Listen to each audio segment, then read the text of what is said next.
سورۃ الفتح، سورہ فتح کا تعارف۔ مقام نزول، سورہ فتح مدینہ منورہ میں نازل ہوئی ہے۔ رکوع اور آیات کی تعداد، اس میں 4 رکوع اور 29 آیتیں ہیں۔ فتح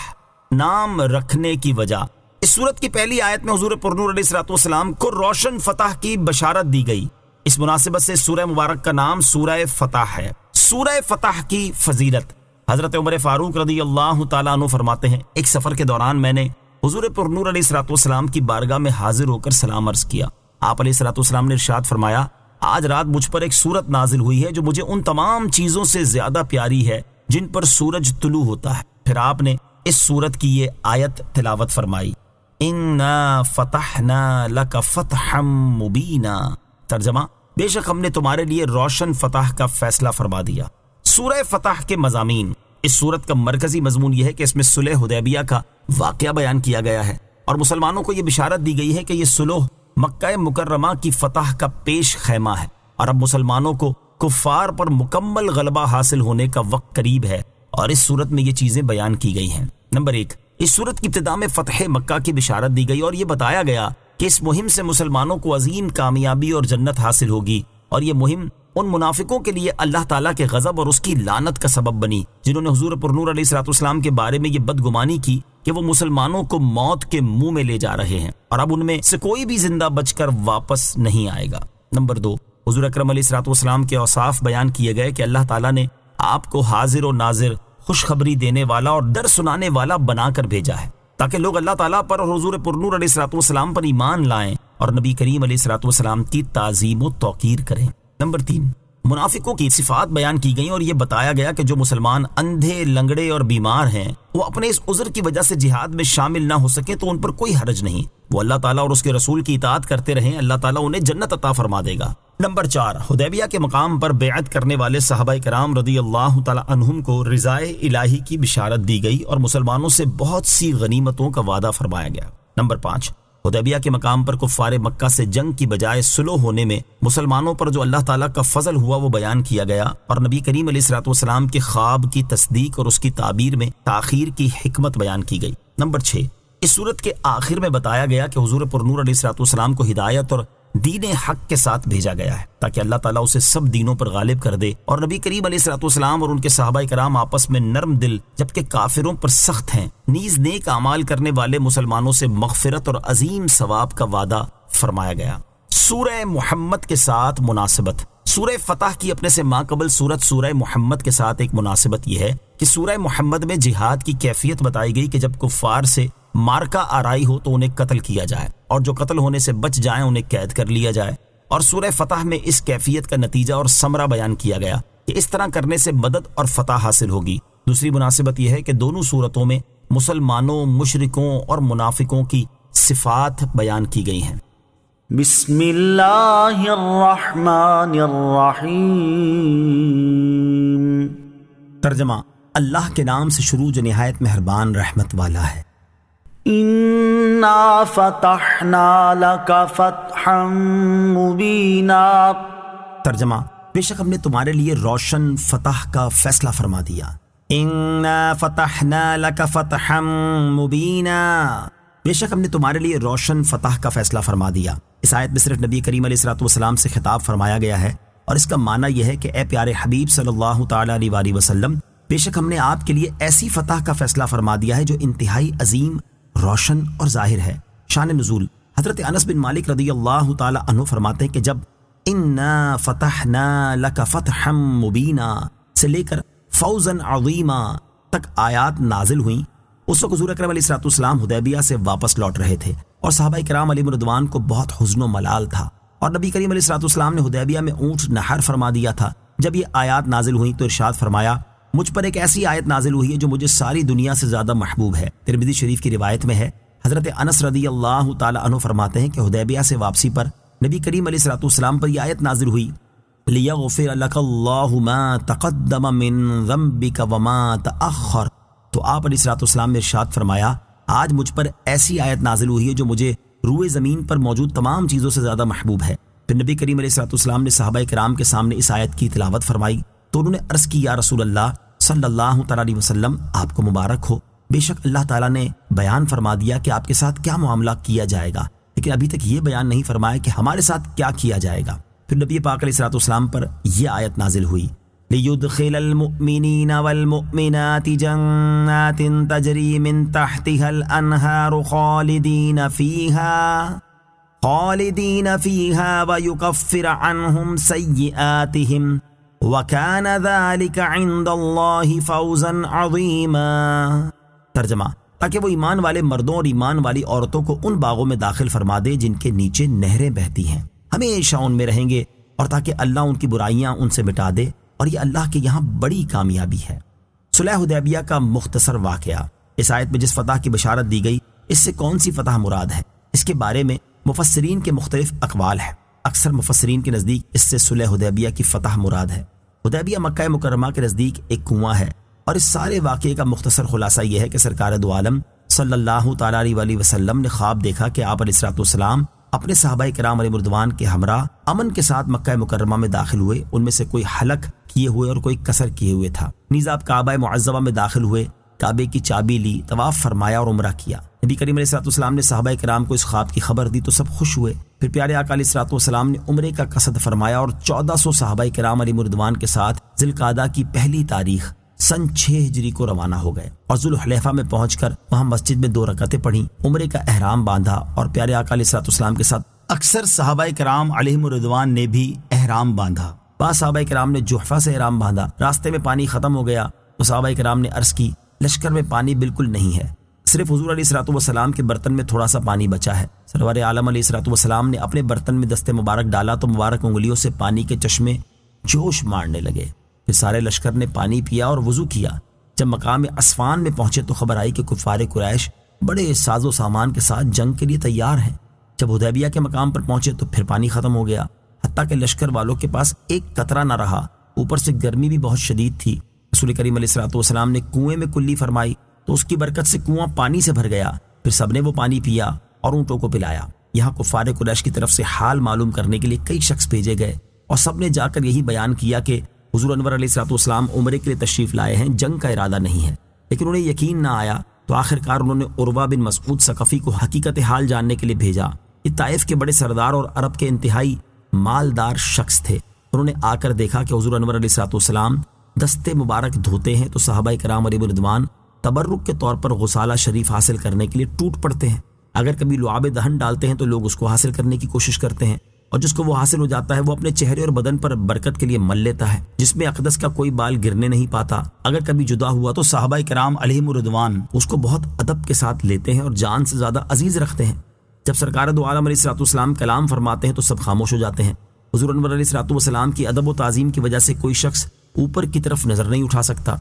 عروہ نے قریش سے جا کر یہ سب حال بیان کیا اور کہا، میں فارس، روم اور مصر کے بادشاہوں کے درباروں میں گیا ہوں، میں نے کسی بادشاہ کی یہ عظمت نہیں دیکھی جو محمد مصطفیٰ صلی اللہ تعالیٰ علیہ وآلہ وسلم کی ان کے اصحاب میں ہے۔ مجھے اندیشہ ہے کہ تم ان کے مقابلے میں کامیاب نہ ہو سکو گے۔ قریش نے کہا، ایسی بات مت کہو، ہم اس سال انہیں واپس کر دیں گے، وہ اگلے سال آئیں۔ عروہ نے کہا، مجھے اندیشہ ہے کہ تمہیں کوئی مصیبت پہنچے گی۔ یہ کہہ کر وہ اپنے ہمراہیوں کے ساتھ طائف واپس چلے گئے، اور اس واقعے کے بعد اللہ تعالیٰ نے انہیں مشرف با اسلام کیا۔ اسی مقام پر حضور پرنور علیہ الصلوۃ والسلام نے صحابہ کرام سے بیعت لی، اسے بیعت رضوان کہتے ہیں۔ بیعت کی خبر سے کفار خوفزدہ ہوئے، اور ان کی رائے دینے والوں نے یہی مناسب سمجھا کہ سلو کر لیں۔ چنانچہ سلو نامہ لکھا گیا، اور آئندہ سال حضور علیہ الصلوۃ والسلام کا تشریف لانا قرار پایا، اور یہ صلح مسلمانوں کے حق میں بہت نفع مند ہوئی، بلکہ نتائج کے اعتبار سے فتح ثابت ہوئی۔ اس لیے اکثر مفسرین فتح سے صلح حدیبیہ مراد لیتے ہیں، اور بعض مفسرین وہ تمام اسلامی فتوحات مراد لیتے ہیں جو آئندہ ہونے والی تھیں،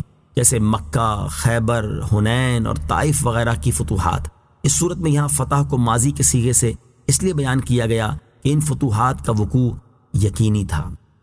لِيَغْفِرَ لَكَ اللَّهُ مَا تَقَدَّمَ مِن ذَنبِكَ وَمَا تَأَخَّرَ وَيُتِمَّ نِعْمَتَهُ عَلَيْكَ وَيَهْدِيَكَ صِرَاطًا مُسْتَقِيمًا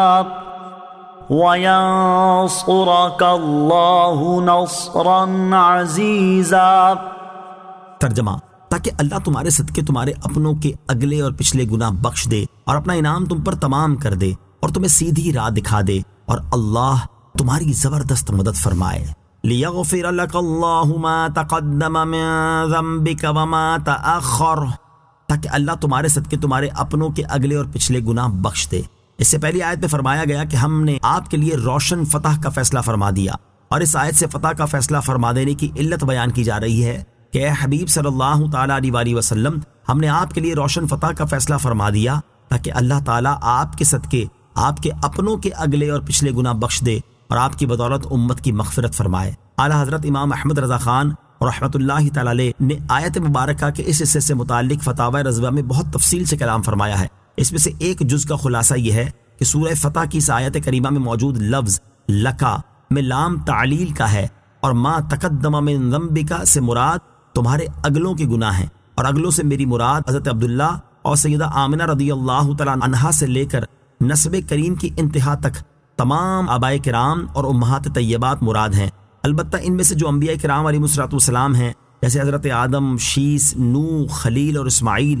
علیہ الصلوۃ والسلام، وہ اس سے مستثنیٰ ہیں۔ اور ما تأخرہ سے مراد تمہارے پچھلے یعنی قیامت تک تمہارے اہل بیت اور امت مرحومہ مراد ہے۔ تو آیت کریمہ کا حاصل یہ ہوا کہ ہم نے تمہارے لیے فتح مبین فرمائی تاکہ اللہ تعالیٰ تمہارے سبب سے بخش دے تم سے تعلق رکھنے والے سب اگلوں پچھلوں کے گناہ۔ نوٹ: اس آیت مبارکہ سے متعلق مزید معلومات حاصل کرنے کے لیے فتاوی رضویہ جلد 29 صفحہ 394 تا 401 کا مطالعہ فرمائیں۔ وَيُتِمَّ نِعْمَتَهُ عَلَيْكَ، اور اپنا انعام تم پر تمام کر دے۔ آیت کے اس حصے اور اس کے بعد والی آیت کا خلاصہ یہ ہے کہ اللہ تعالیٰ نے اپنے حبیب علیہ الصلوۃ والسلام کے لیے فتح کا جو فیصلہ فرمایا، اس کی دوسری وجہ یہ ہے کہ اللہ تعالیٰ اپنی دنیاوی اور دینی نعمتیں آپ پر تمام کر دے، اور تیسری وجہ یہ ہے کہ آپ کو رسالت کی تبلیغ اور ریاست میں اصول و قوانین قائم کرنے میں سیدھی راہ دکھا دے، اور چوتھی وجہ یہ ہے کہ اللہ تعالیٰ آپ کی زبردست مدد فرمائے اور دشمنوں پر کامل غلبہ عطا فرمائے۔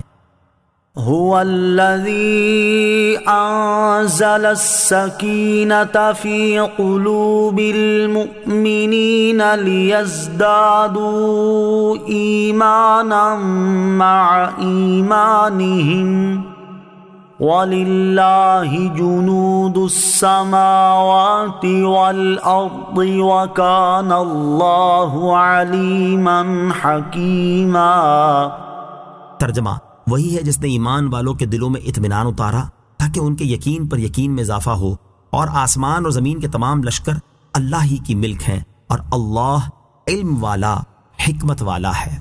هو الذی انزل السکینۃ فی قلوب المؤمنین، وہی ہے جس نے ایمان والوں کے دلوں میں اطمینان اتارا۔ اس سے پہلی آیت میں مدد فرمانے کا ذکر ہوا، اور اس آیت میں مدد کی صورت بیان کی جا رہی ہے۔ چنانچہ اس آیت کا خلاصہ یہ ہے کہ اللہ تعالیٰ نے ہی صلح اور امن کے ذریعے ایمان والوں کے دلوں میں اطمینان اتارا تاکہ ان کے یقین میں مزید اضافہ ہو جائے، اور عقیدہ راسخ ہونے کے باوجود نفس کو اطمینان حاصل ہو، اور یہ وہ چیز ہے جس کے ذریعے جنگ وغیرہ کے دوران ثابت قدمی نصیب ہوتی ہے۔ اور یاد رکھو کہ آسمانوں اور زمین کے تمام لشکر جیسے فرشتے اور ساری مخلوقات اللہ تعالیٰ ہی کی ملک ہیں، اور وہ اس پر قادر ہے کہ جس سے چاہے اپنے رسول علیہ الصلوۃ والسلام کی مدد فرمائے، لیکن اس نے کسی اور کو مدد کرنے پر مقرر نہیں فرمایا، بلکہ ایمان والو تمہارے دلوں میں اطمینان اتارا تاکہ رسول کریم علیہ الصلوۃ والسلام کی مدد کرنا اور ان کے دشمنوں کو ہلاک کرنا تمہارے ہاتھوں سے ہو، اور اس کی وجہ سے تمہیں ثواب اور دشمنوں کو عذاب ملے۔ اور اللہ تعالیٰ کی شان یہ ہے کہ وہ آسمانوں اور زمین کے تمام لشکروں کا علم رکھنے والا اور ان کا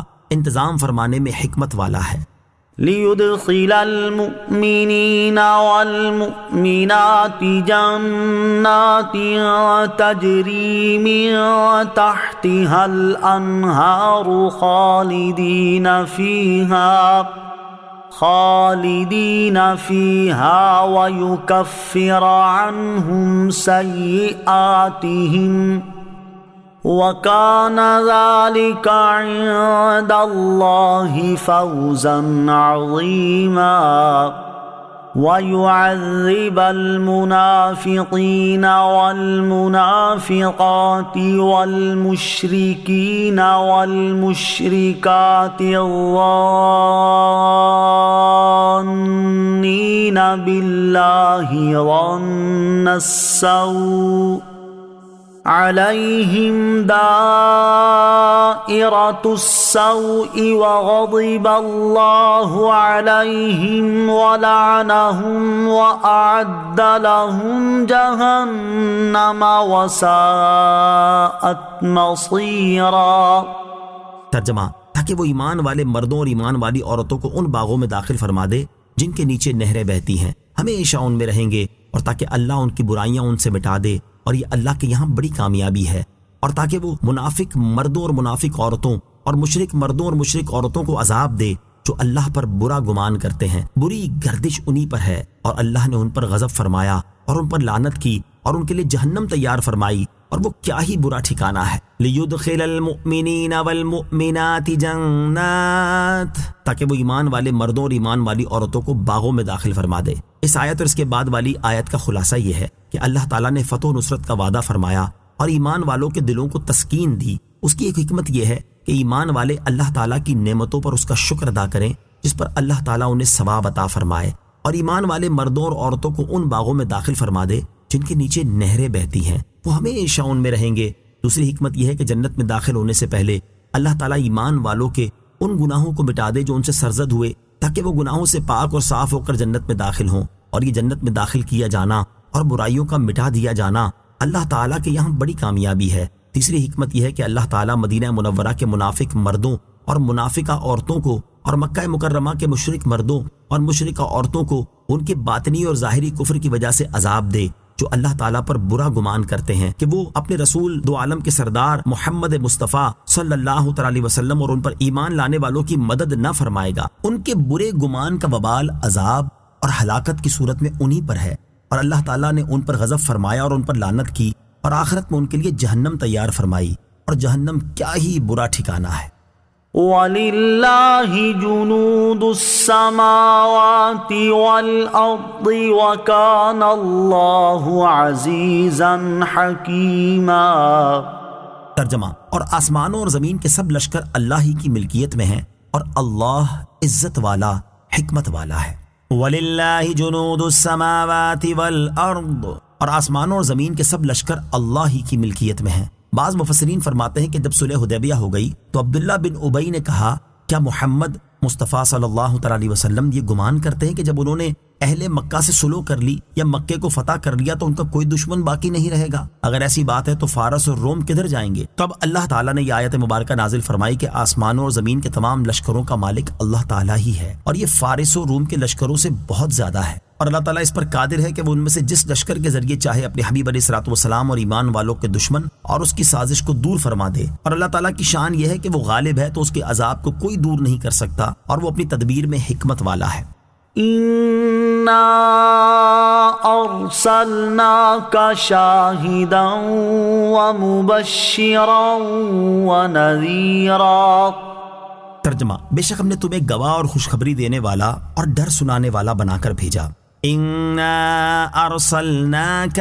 بے شک ہم نے تمہیں بھیجا۔ ارشاد فرمایا کہ پیارے حبیب صلی اللہ تعالی علیہ وسلم، بے شک ہم نے آپ کو اپنی امت کے اعمال اور احوال کا مشاہدہ فرمانے والا بنا کر بھیجا تاکہ آپ قیامت کے دن ان کی گواہی دیں، اور دنیا میں ایمان والوں اور اطاعت گزاروں کو جنت کی خوشخبری دینے والا اور کافروں نافرمانوں کو جہنم کے عذاب کا ڈر سنانے والا بنا کر بھیجا ہے۔ اعلیٰ حضرت امام احمد رضا خان رحمۃ اللہ تعالی اس آیت کی تفسیر میں فرماتے ہیں، بے شک ہم نے تمہیں بھیجا گواہ اور خوشی اور ڈر سناتا کہ جو تمہاری تعظیم کرے اسے فضل عظیم کی بشارت دو، اور جو معاذ اللہ بے تعظیمی سے پیش آئے اسے عذاب علیم کا ڈر سناؤ۔ اور جب وہ شاہد و گواہ ہوئے اور شاہد کو مشاہدہ درکار ہو تو بہت مناسب ہوا کہ امت کے تمام افعال و اقوال و اعمال و احوال ان کے سامنے ہوں، اور اللہ تعالیٰ نے آپ کو یہ مرتبہ عطا فرمایا ہے جیسا کہ طبرانی کی حدیث میں حضرت عبداللہ ابن عمر رضی اللہ تعالیٰ عنہما سے ہے۔ رسول اللہ صلی اللہ تعالیٰ علیہ وسلم فرماتے ہیں، ان اللہ رفع لی الدنیا فانا انظر الیہا والی ما هو کائن فیہا الی یوم القیامہ کانما انظر الی کف ہذہ۔ بے شک اللہ تعالیٰ نے میرے سامنے دنیا اٹھا لی تو میں دیکھ رہا ہوں اسے اور جو اس میں قیامت تک ہونے والا ہے جیسے اپنی اس ہتھیلی کو دیکھ رہا ہوں، صلی اللہ تعالی علیہ وآلہ وسلم۔ لِتُؤْمِنُوا بِاللَّهِ وَرَسُولِهِ وَتُعَزِّرُوهُ وَتُوَقِّرُوهُ وَتُسَبِّحُوهُ بُكْرَةً وَأَصِيلًا۔ ترجمہ: تاکہ اے لوگو تم اللہ اور اس کے رسول پر ایمان لاؤ اور رسول کی تعظیم و توقیر کرو اور صبح و شام اللہ کی پاکی بیان کرو۔ لِتُؤْمِنُوا بِاللَّهِ وَرَسُولِهِ، تاکہ اے لوگو تم اللہ اور اس کے رسول پر ایمان لاؤ۔ اس آیت میں اللہ تعالیٰ نے اپنے حبیب علیہ الصلوۃ والسلام کو شاہد، مبشر اور نذیر بنا کر بھیجنے کے گویا 3 مقاصد بیان فرمائے ہیں۔ پہلا مقصد یہ ہے کہ لوگ اللہ تعالیٰ اور اس کے رسول صلی اللہ تعالیٰ علیہ وآلہ وسلم پر ایمان لائیں۔ دوسرا مقصد یہ ہے کہ لوگ رسول کریم علیہ الصلوۃ والسلام کی تعظیم اور توقیر کریں۔ تیسرا مقصد یہ ہے کہ لوگ صبح و شام اللہ تعالیٰ کی پاکی بیان کریں۔ پہلا مقصد تو واضح ہے، جبکہ دوسرے مقصد کے بارے میں بعض مفسرین یہ بھی فرماتے ہیں کہ یہاں آیت میں تعظیم و توقیر کرنے کا جو حکم دیا گیا ہے وہ اللہ تعالیٰ کے لیے ہے، یعنی تم اللہ تعالیٰ کی تعظیم اور توقیر کرو۔ البتہ اس سے مراد اللہ تعالیٰ کے دین اور اس کے رسول علیہ الصلوۃ والسلام کی تعظیم اور توقیر کرنا ہے۔ تیسرے مقصد کے بارے میں مفسرین فرماتے ہیں کہ صبح و شام اللہ تعالیٰ کی پاکی بیان کرنے سے مراد ان اوقات میں ہر نقص و عیب سے اس کی پاکی بیان کرنا ہے، یا صبح کی تسبیح سے مراد نماز فجر اور شام کی تسبیح سے باقی چاروں نمازیں مراد ہیں۔ رسول کریم علیہ الصلوۃ والسلام کی تعظیم کرنے والے کامیاب ہیں۔ اس آیت سے معلوم ہوا کہ اللہ تعالیٰ کی بارگاہ میں حضور پرنور علیہ الصلوۃ والسلام کی تعظیم اور توقیر انتہائی مطلوب اور بے انتہا اہمیت کی حامل ہے، کیونکہ یہاں اللہ تعالیٰ نے اپنی تسبیح پر اپنے حبیب علیہ الصلوۃ والسلام کی تعظیم و توقیر کو مقدم فرمایا ہے، اور جو لوگ ایمان لانے کے بعد آپ علیہ الصلوۃ والسلام کی تعظیم کرتے ہیں ان کے کامیاب اور بامراد ہونے کا اعلان کرتے ہوئے اللہ تعالیٰ ارشاد فرماتا ہے: فالذین آمنوا به وعزروه ونصروه واتبعوا النور الذی انزل معه اولئک هم المفلحون۔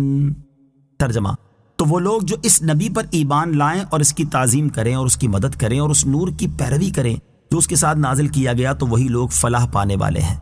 قرآن اور تعظیم حبیب علیہ الصلوۃ والسلام۔ دنیا کے شہنشاہوں کا اصول یہ ہے کہ جب ان میں سے کوئی شہنشاہ آتا ہے تو وہ اپنی تعظیم کے اصول اور اپنے دربار کے آداب خود بناتا ہے، اور جب وہ چلا جاتا ہے تو اپنی تعظیم و ادب کے نظام کو بھی ساتھ لے جاتا ہے۔ لیکن کائنات میں ایک شہنشاہ ایسا ہے جس کے دربار کا عالمی نرالا ہے کہ اس کی تعظیم اور اس کی بارگاہ میں ادب و احترام کے اصول و قوانین نہ اس نے خود بنائے ہیں اور نہ ہی مخلوق میں سے کسی اور نے بنائے ہیں، بلکہ اس کی تعظیم کے احکام اور اس کے دربار کے آداب تمام شہنشاہوں کے شہنشاہ، تمام بادشاہوں کے بادشاہ اور ساری کائنات کو پیدا فرمانے والے رب تعالیٰ نے نازل فرمائے ہیں۔ اور بہت سے قوانین ایسے ہیں جو کسی خاص وقت تک کے لیے نہیں بلکہ ہمیشہ ہمیشہ کے لیے مقرر فرمائے ہیں، اور وہ عظیم شہنشاہ اس کائنات کے مالک و مختار محمد مصطفیٰ صلی اللہ تعالیٰ علیہ وسلم کی ذات گرامی ہے، جن کی تعظیم و توقیر کرنے کا خود اللہ تعالیٰ نے حکم دیا، اور قرآن مجید میں آپ کی تعظیم اور ادب کے باقاعدہ اصول اور احکام بیان فرمائے۔ یہاں اس شہنشاہ کے ادب و تعظیم کے احکام پر مشتمل قرآن مجید کی 9 آیات سماعت کیجیے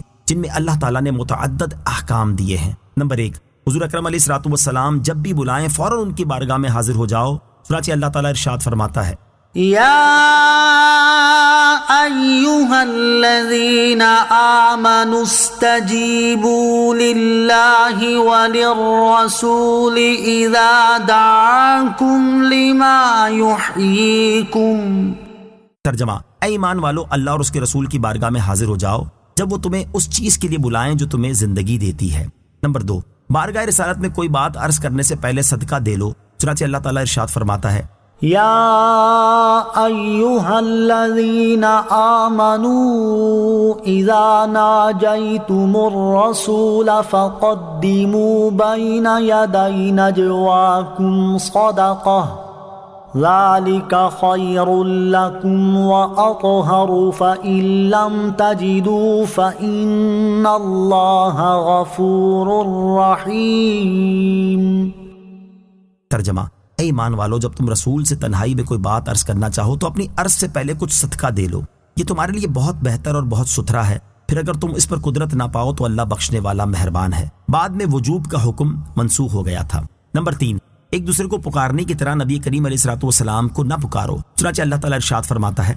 لا تجعلوا دعاء الرسول بينكم كدعاء بعضكم بعضا۔ ترجمہ: اے لوگو، رسول کے پکارنے کو آپس میں ایسا نہ بنا لو جیسے تم میں سے کوئی دوسرے کو پکارتا ہے۔ نمبر 4، حضور اقدس صلی اللہ تعالیٰ علیہ وسلم سے بات کرتے وقت ان کی آواز سے اپنی آواز اونچی نہ کرو اور ان کی بارگاہ میں زیادہ بلند آواز سے کوئی بات نہ کرو، چنانچہ اللہ تعالیٰ ارشاد فرماتا ہے: يا أيها الذين آمنوا لا ترفعوا أصواتكم فوق صوت النبي ولا تجهروا له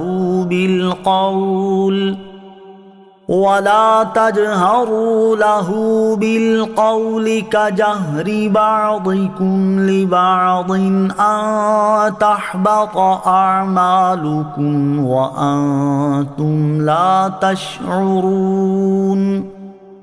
ترجمہ: اے ایمان والو، اپنی آوازیں نبی کی آواز پر اونچی نہ کرو اور ان کے حضور زیادہ بلند آواز سے کوئی بات نہ کہو، جیسے ایک دوسرے کے سامنے بلند آواز سے بات کرتے ہو کہ کہیں تمہارے اعمال برباد نہ ہو جائیں اور تمہیں خبر نہ ہو۔ نمبر 5، جس کلمے میں ادب ترک ہونے کا شائبہ بھی ہو وہ زبان پر لانا ممنوع ہے، جیسا کہ لفظ راعنا کو تبدیل کرنے کا حکم دینے سے یہ بات واضح ہے۔ چنانچہ اللہ تعالیٰ ارشاد فرماتا ہے: يا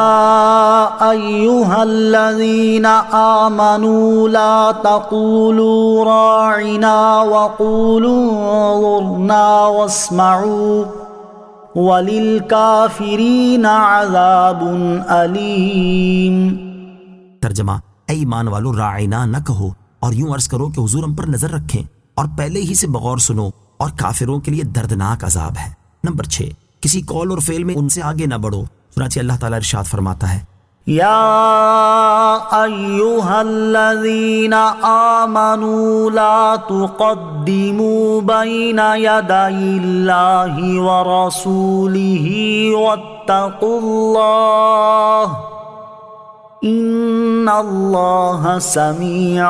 عليم۔ ترجمہ: اے ایمان والو، اللہ اور اس کے رسول سے آگے نہ بڑھو اور اللہ سے ڈرو، بے شک اللہ سننے والا جاننے والا ہے۔ نمبر 7، حجروں کے باہر سے پکارنے والوں کو اللہ تعالیٰ نے بے عقل فرمایا اور انہیں تعظیم کی تعلیم دی، چنانچہ اللہ تعالیٰ ارشاد فرماتا ہے: ان الذين ينادونك من وراء الحجرات اكثرهم لا يعقلون ولو انهم صبروا حتى تخرج اليهم لكان خيرا لهم والله غفور رحيم۔ ترجمہ: بے شک جو لوگ آپ کو حجروں کے باہر سے پکارتے ہیں ان میں اکثر بے عقل ہیں، اور اگر وہ صبر کرتے یہاں تک کہ تم ان کے پاس خود تشریف لے آتے تو یہ ان کے لیے بہتر تھا، اور اللہ بخشنے والا مہربان ہے۔ نمبر 8، رسول کریم علیہ الصلوۃ والسلام کے گھر میں اجازت کے بغیر نہ جاؤ اور وہاں زیادہ دیر نہ بیٹھو، چنانچہ اللہ تعالیٰ ارشاد فرماتا ہے: يا أيها الذين آمنوا لا تدخلوا بيوت النبي إلا أن يؤذن لكم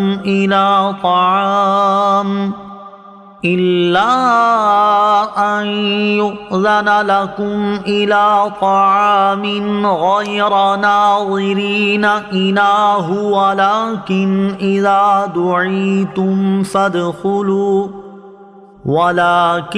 إذا دعيتم فادخلوا فإذا طعمتم فانتشروا ولا مستأنسين لحديث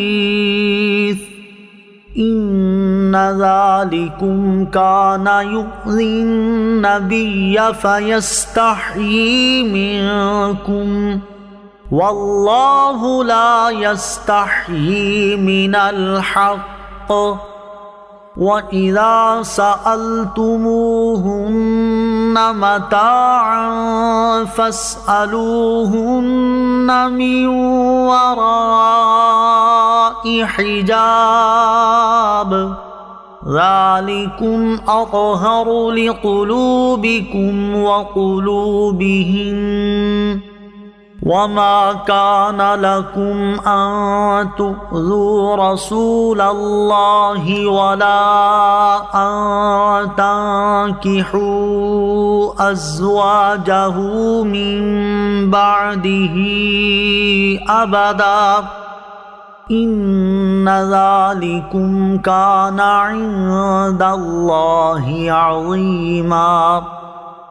ترجمہ: اے ایمان والو، نبی کے گھروں میں نہ حاضر ہو جب تک اجازت نہ ہو، جیسے کھانے کے لیے بلایا جائے، یوں نہیں کہ خود ہی اس کے پکنے کا انتظار کرتے رہو، ہاں جب تمہیں بلایا جائے تو داخل ہو جاؤ، پھر جب کھانا کھا لو تو چلے جاؤ، اور یہ نہ ہو کہ باتوں سے دل بہلاتے ہوئے بیٹھے رہو۔ بے شک یہ بات نبی کو ایذا دیتی تھی تو وہ تمہارا لحاظ فرماتے تھے، اور اللہ حق فرمانے میں شرماتا نہیں۔ اور جب تم نبی کی بیویوں سے کوئی سامان مانگو تو پردے کے باہر سے مانگو، تمہارے دلوں اور ان کے دلوں کے لیے یہ زیادہ پاکیزگی کی بات ہے، اور تمہارے لیے ہرگز جائز نہیں کہ رسول اللہ کو ایذا دو، اور نہ یہ جائز ہے کہ ان کے بعد کبھی ان کی بیویوں سے نکاح کرو، بے شک یہ اللہ کے نزدیک بڑی سخت بات ہے۔ ان آیات میں دیے گئے احکام سے صاف واضح ہے کہ اللہ تعالیٰ کی بارگاہ میں اس کے حبیب علیہ الصلوۃ والسلام کا ادب و تعظیم انتہائی مطلوب ہے، اور ان کا ادب و تعظیم نہ کرنا اللہ تعالیٰ کی بارگاہ میں انتہائی سخت ناپسندیدہ ہے، حتیٰ کہ اس پر سخت وعیدیں بھی ارشاد فرمائی ہیں۔ اسی سے معلوم ہوا کہ سید المرسلین علیہ الصلوۃ والسلام کا ادب و تعظیم کرنا شرک ہرگز نہیں ہے۔ جو لوگ اسے شرک کہتے ہیں ان کا یہ کہنا مردود ہے۔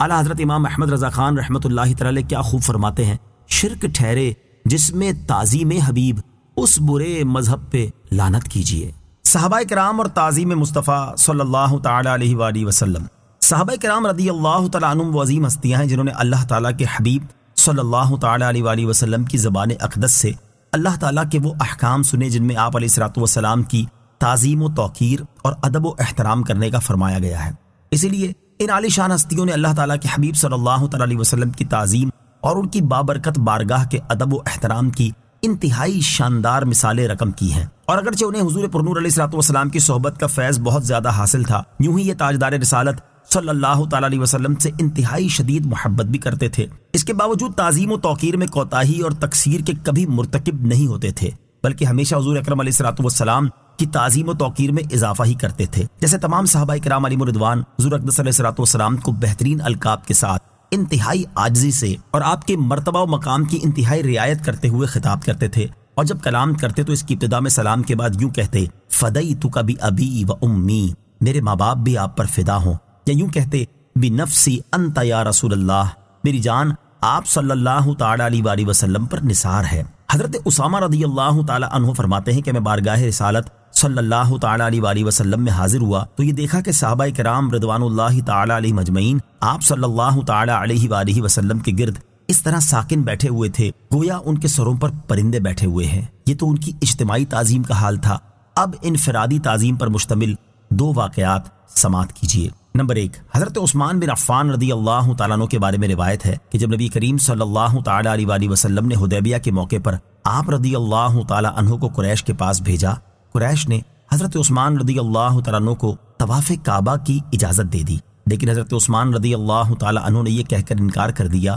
ما كنت لأفعل حتى يطوف به رسول اللہ صلی اللہ تعالی علیہ وسلم، میں اس وقت تک طواف نہیں کر سکتا جب تک کہ رسول اللہ صلی اللہ تعالی علیہ وسلم طواف نہیں کرتے۔ نمبر 2، غزوہ خیبر سے واپسی میں صحبہ کے مقام پر نبی کریم علیہ الصلوۃ والسلام نے نماز عصر پڑھی۔ اس کے بعد حضرت علی المرتضیٰ کرم اللہ تعالی وجہ الکریم کے زانوں پر سر مبارک رکھ کر آرام فرمانے لگے۔ حضرت علی المرتضیٰ کرم اللہ تعالی وجہ الکریم نے کسی وجہ سے ابھی تک نماز عصر نہ پڑھی تھی۔ یہ اپنی آنکھ سے دیکھ رہے تھے کہ وقت جا رہا ہے، مگر اس خیال سے کہ زانو سرکاتا ہوں تو کہیں حضور اقدس علیہ الصلوۃ والسلام کی مبارک نیند میں خلل نہ آ جائے، زانو نہ ہٹایا یہاں تک کہ سورج غروب ہو گیا۔ جب نبی کریم علیہ الصلوۃ والسلام کی چشم مبارک کھلی تو حضرت علی المرتضیٰ کرم اللہ تعالی وجہ الکریم نے اپنی نماز کا حال عرض کیا۔ پیارے آقا علیہ الصلوۃ والسلام نے دعا فرمائی تو سورج پلٹ آیا۔ حضرت علی المرتضیٰ کرم اللہ تعالی وجہ الکریم نے نماز عصر ادا کی، پھر سورج ڈوب گیا۔ حضرت علی کرم اللہ تعالی وجہ الکریم نے رسول کریم علیہ الصلوۃ والسلام کی تعظیم کی خاطر عبادات میں سے افضل عبادت نماز، اور وہ بھی درمیانی نماز یعنی نماز عصر قربان کر دی۔ نیز ہجرت کے موقع پر یار غار حضرت ابوبکر صدیق رضی اللہ تعالیٰ عنہ نے جو جان نثاری کی مثال قائم کی ہے وہ بھی اپنی جگہ بے مثال ہے، اور ان واقعات کی طرف اشارہ کرتے ہوئے اعلیٰ حضرت امام احمد رضا خان رحمۃ اللہ تعالی علیہ فرماتے ہیں، مولا علی نے واری تیری نیند پر نماز، اور وہ بھی عصر، سب سے جو اعلیٰ خطر کی ہے، صدیق بلکہ غار میں جان اس پہ دے چکے،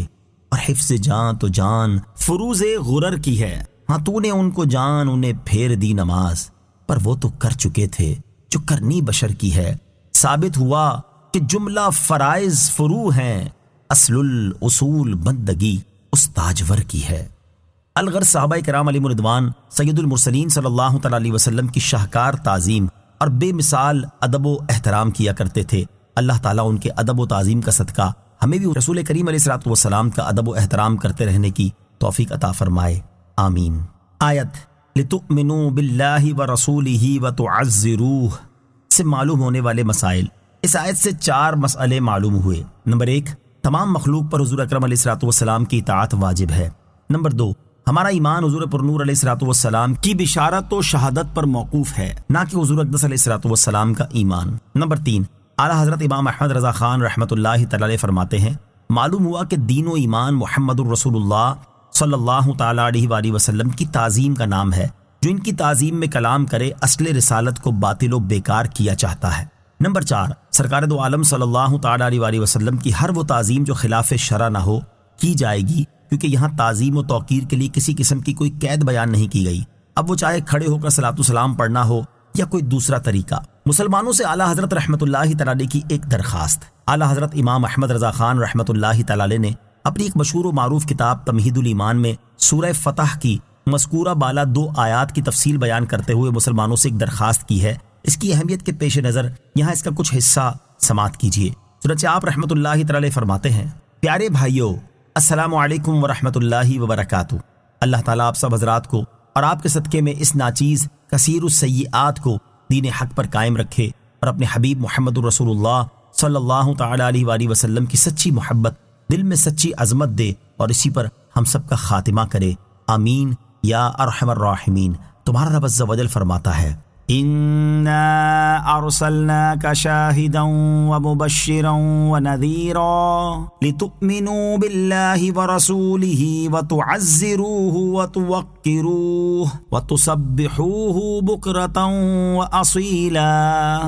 ترجمہ، اے نبی، بے شک ہم نے تمہیں بھیجا گواہ اور خوشخبری دیتا اور ڈر سناتا، تاکہ اے لوگو تم اللہ اور اس کے رسول پر ایمان لاؤ اور رسول کی تعظیم و توقیر کرو اور صبح و شام اللہ کی پاکی بولو۔ مسلمانوں، دیکھو، دین اسلام بھیجنے، قرآن مجید اتارنے کا مقصود ہی تمہارے مولا تبارک و تعالیٰ کا 3 باتیں بتانا ہے۔ اول یہ کہ لوگ اللہ اور رسول پر ایمان لائیں۔ نمبر 2 کہ رسول پاک علیہ الصلوۃ والسلام کی تعظیم کریں۔ نمبر 3 یہ کہ اللہ تعالیٰ کی عبادت میں رہیں۔ مسلمانوں، ان تینوں جلیل باتوں کی جمیل ترتیب تو دیکھو، سب میں پہلے ایمان کو فرمایا اور سب میں پیچھے اپنی عبادت کو اور بیچ میں اپنے پیارے حبیب علیہ الصلوۃ والسلام کی تعظیم کو، اس لیے کہ بغیر ایمان تعظیم بکار آمد نہیں۔ بہتیرے نصارہ یعنی بہت سے عیسائی ایسے ہیں کہ نبی پاک علیہ الصلوۃ والسلام کی تعظیم و تکریم اور حضور پر سے دفع اعتراضات، کافران لعین یعنی کمینے کافروں کے اعتراضات دور کرنے میں تصنیفیں کر چکے، لیکچر دے چکے، مگر جب کہ ایمان نہ لائے کچھ مفید نہیں۔ کہ یہ ظاہری تعظیم ہوئی، دل میں نبی پاک علیہ الصلوۃ والسلام کی سچی عظمت ہوتی تو ضرور ایمان لاتے۔ پھر جب تک نبی پاک علیہ الصلوۃ والسلام کی سچی تعظیم نہ ہو، اوبر بھر عبادت الہی میں گزارے، سب بیکار و مردود ہے۔ بہتیرے یعنی بہت سے جوگی اور راہب ترک دنیا کر کے اپنے طور پر ذکر و عبادت الہی میں عمر کاٹ دیتے ہیں، بلکہ ان میں بہت وہ ہیں کہ لا الہ الا اللہ کا ذکر سیکھتے اور ضربے لگاتے ہیں، مگر از انجا کے محمد الرسول اللہ صلی اللہ تعالی وسلم کی تعظیم نہیں۔ کیا فائدہ؟ اصلاً قابل قبول بارگاہ الہی نہیں۔ اللہ عز و جل ایسو ہی کو فرماتا ہے، وَقَدِمْنَا إِلَى مَا عَمِلُوا مِنْ عَمَلٍ فَجَعَلْنَاهُ هَبَاءً مَنْثُورًا۔ ترجمہ، جو کچھ اعمال انہوں نے کیے ہم نے سب برباد کر دیے۔ اور ایسو ہی کو فرماتا ہے، عَامِلَةٌ نَاصِبَةٌ تَصْلَىٰ نَارًا حَامِيَةً۔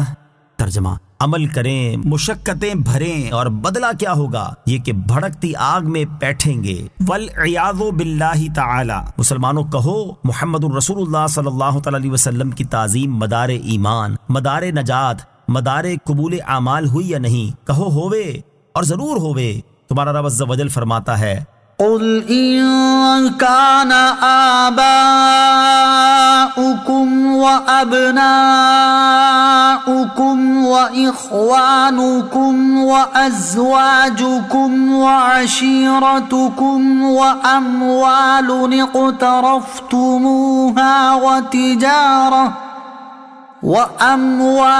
اقترفتموها وتجارة تخشون كسادها ومساكن ترضونها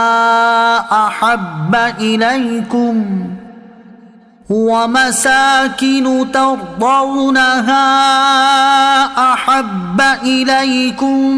من اللہ ورسولہ وجہاد فی سبیلہ فتربصوا حتی یأتی اللہ بأمرہ واللہ لا یہدی القوم الفاسقین۔ اے نبی تم فرما دو کہ اے لوگو، اگر تمہارے باپ، تمہارے بیٹے، تمہارے بھائی، تمہاری بیبیاں، تمہارا کنبہ، تمہاری کمائی کے مال اور وہ سوداگری جس کے نقصان کا تمہیں اندیشہ ہے، اور تمہاری پسند کے مکان، ان میں کوئی چیز بھی اگر تم کو اللہ اور اس کے رسول اور اس کی راہ میں کوشش کرنے سے زیادہ محبوب ہے تو انتظار رکھو یہاں تک کہ اللہ اپنا عذاب اتارے، اور اللہ تعالیٰ بے حکموں کو راہ نہیں دیتا۔ اس آیت سے معلوم ہوا کہ جسے دنیا جہان میں کوئی معزز، کوئی عزیز، کوئی مال، کوئی چیز اللہ اور رسول سے زیادہ محبوب ہو وہ بارگاہ الہی سے مردود ہے، اسے اللہ اپنی طرف راہ نہ دے گا، اسے عذاب الہی کے انتظار میں رہنا چاہیے، والعیاذ باللہ تعالی۔ تمہارے پیارے نبی صلی اللہ علیہ وسلم فرماتے ہیں لا یؤمن احدکم حتی اکون احب الیہ من والدہ وولدہ والناس اجمعین، تم میں کوئی مسلمان نہ ہوگا جب تک میں اسے، اس کے ماں باپ، اولاد اور سب آدمیوں سے زیادہ پیارا نہ ہوں، صلی اللہ تعالی علیہ وآلہ وسلم۔ یہ حدیث صحیح بخاری و صحیح مسلم میں انس بن مالک رضی اللہ تعالیٰ عنہ سے ہے۔ اس نے تو یہ بات صاف فرما دی کہ جو حضور علیہ الصلوۃ والسلام سے زیادہ کسی کو عزیز رکھے ہرگز مسلمان نہیں۔ مسلمانوں کہو محمد الرسول اللہ صلی اللہ تعالیٰ علیہ وسلم کو تمام جہان سے زیادہ محبوب رکھنا مدار ایمان و مدار نجات ہوا یا نہیں؟ کہو ہوا، اور ضرور ہوا۔ یہاں تک تو سارے کلمہ گو خوشی خوشی قبول کر لیں گے کہ ہاں ہمارے دل میں محمد الرسول اللہ صلی اللہ تعالیٰ علیہ وسلم کی عظیم عظمت ہے، ہاں ماں باپ، اولاد، سارے جہان سے زیادہ ہمیں حضور کی محبت ہے۔ بھائیو، خدا ایسا ہی کرے، مگر ذرا کان لگا کر اپنے رب کا ارشاد سنو۔ تمہارا رب عز و جل فرماتا ہے الف لام میم احسب الناس ان يتركوا ان يقولوا آمنا وهم لا يفتنون، کیا لوگ اس گھمنڈ میں ہیں کہ اتنا کہہ لینے پر چھوڑ دیے جائیں گے کہ ہم ایمان لائے اور ان کی آزمائش نہ ہوگی؟ یہ آیت مسلمانوں کو ہوشیار کر رہی ہے کہ دیکھو، کلمہ گوئی اور زبانی ادعائے مسلمانی پر تمہارا چھٹکارا نہ ہوگا۔ ہاں سنتے ہو، آزمائے جاؤ گے، آزمائش میں پورے نکلے تو مسلمان ٹھہرو گے۔ ہر شے کی آزمائش میں یہی دیکھا جاتا ہے کہ جو باتیں اس کے حقیقی واقعی ہونے کو درکار ہیں وہ اس میں ہیں یا نہیں۔ ابھی قرآن و حدیث ارشاد فرما چکے کہ ایمان کے حقیقی و واقعی ہونے کو دو باتیں ضرور ہیں۔ نمبر 1 محمد الرسول اللہ صلی اللہ تعالیٰ علیہ وسلم کی تعظیم، نمبر 2 اور محمد الرسول اللہ صلی اللہ تعالیٰ علیہ وآلہ وسلم کی محبت کو تمام جہان پر تقدیم۔ تو اس کی آزمائش کا یہ سری طریقہ ہے، تم کو جن لوگوں سے کیسی ہی تعظیم، کتنی ہی عقیدت، کتنی ہی دوستی، کیسی ہی محبت کا علاقہ ہو، جیسے تمہارے باپ، تمہارے استاد، تمہارے پیر، تمہارے بھائی، تمہارے احباب، تمہارے اصحاب، تمہارے مولوی، تمہارے حافظ، تمہارے مفتی، تمہارے واعظ وغیرہ وغیرہ کسے باشد، جب وہ محمد الرسول اللہ صلی اللہ علیہ وسلم کی شان اقدس میں گستاخی کریں، اصلاً تمہارے قلب میں ان کی عظمت، ان کی محبت کا نام و نشان نہ رہے، فوراً ان سے الگ ہو جاؤ، دودھ سے مکھی کی طرح نکال کر پھینک دو، ان کی صورت، ان کے نام سے نفرت کھاؤ، پھر نہ تم اپنے رشتے، علاقے، دوستی، الفت کا پاس کرو، نہ ان کی مولویت، شیخیت، بزرگی، فضیلت کو خطرے میں لاؤ کہ آخر میں یہ جو کچھ تھا محمد الرسول اللہ صلی اللہ علیہ وسلم ہی کی غلامی کی بنا پر تھا۔ جب یہ شخص انہی کی شان میں گستاخ ہوا، پھر ہمیں اس سے کیا علاقہ رہا؟ اس کے جبے عمامے پر کیا جائیں؟ کیا بہتیرے یعنی بہت سے یہودی جبے نہیں پہنتے، عمامے نہیں باندھتے؟ ان کے نام علم و ظاہری فضل کو لے کر کیا کریں؟ کیا بہتیرے پادری بکثرت فلسفی بڑے بڑے علوم و فنون نہیں جانتے؟ اور اگر یہ نہیں بلکہ محمد الرسول اللہ صلی اللہ علیہ وسلم کے مقابل تم نے اس کی بات بنانی چاہی، اس نے حضور سے گستاخی کی اور تم نے اس سے دوستی نبھائی، یا اس سے ہر برے سے بدتر برا نہ جانا، یا اسے برا کہنے پر برا مانا، یا اسی قدر کہ تم نے اس امر میں بے پرواہی منائی، یا تمہارے دل میں اس کی طرف سے سخت نفرت نہ آئی، تو للہ اب تم ہی انصاف کر لو کہ تم ایمان کے امتحان میں کہاں پاس ہوئے۔ قرآن و حدیث نے جس پر حصول ایمان کا مدار رکھا تھا اس سے کتنی دور نکل گئے۔ مسلمانوں، کہ جس کے دل میں محمد الرسول اللہ صلی اللہ تعالی علیہ وآلہ وسلم کی تعظیم ہوگی، وہ ان کے بدگو کی وقاعت کر سکے گا، اگرچہ اس کا پیر یا استاد یا پدر ہی کیوں نہ ہو؟ کیا جسے محمد الرسول اللہ صلی اللہ تعالی علیہ وسلم تمام جہان سے زیادہ پیارے ہوں، وہ ان کے گستاخ سے فوراً سخت شدید نفرت نہ کرے گا؟ اگرچہ اس کا دوست یا برادر یا پسر ہی کیوں نہ ہو، للہ اپنے حال پر رحم کرو، اپنے رب کی بات سنو، دیکھو وہ کیوں کر تمہیں اپنی رحمت کی طرف بلاتا ہے۔ دیکھو رب عز و جل فرماتا ہے لا تجد قوما يؤمنون بالله واليوم الآخر يوادون من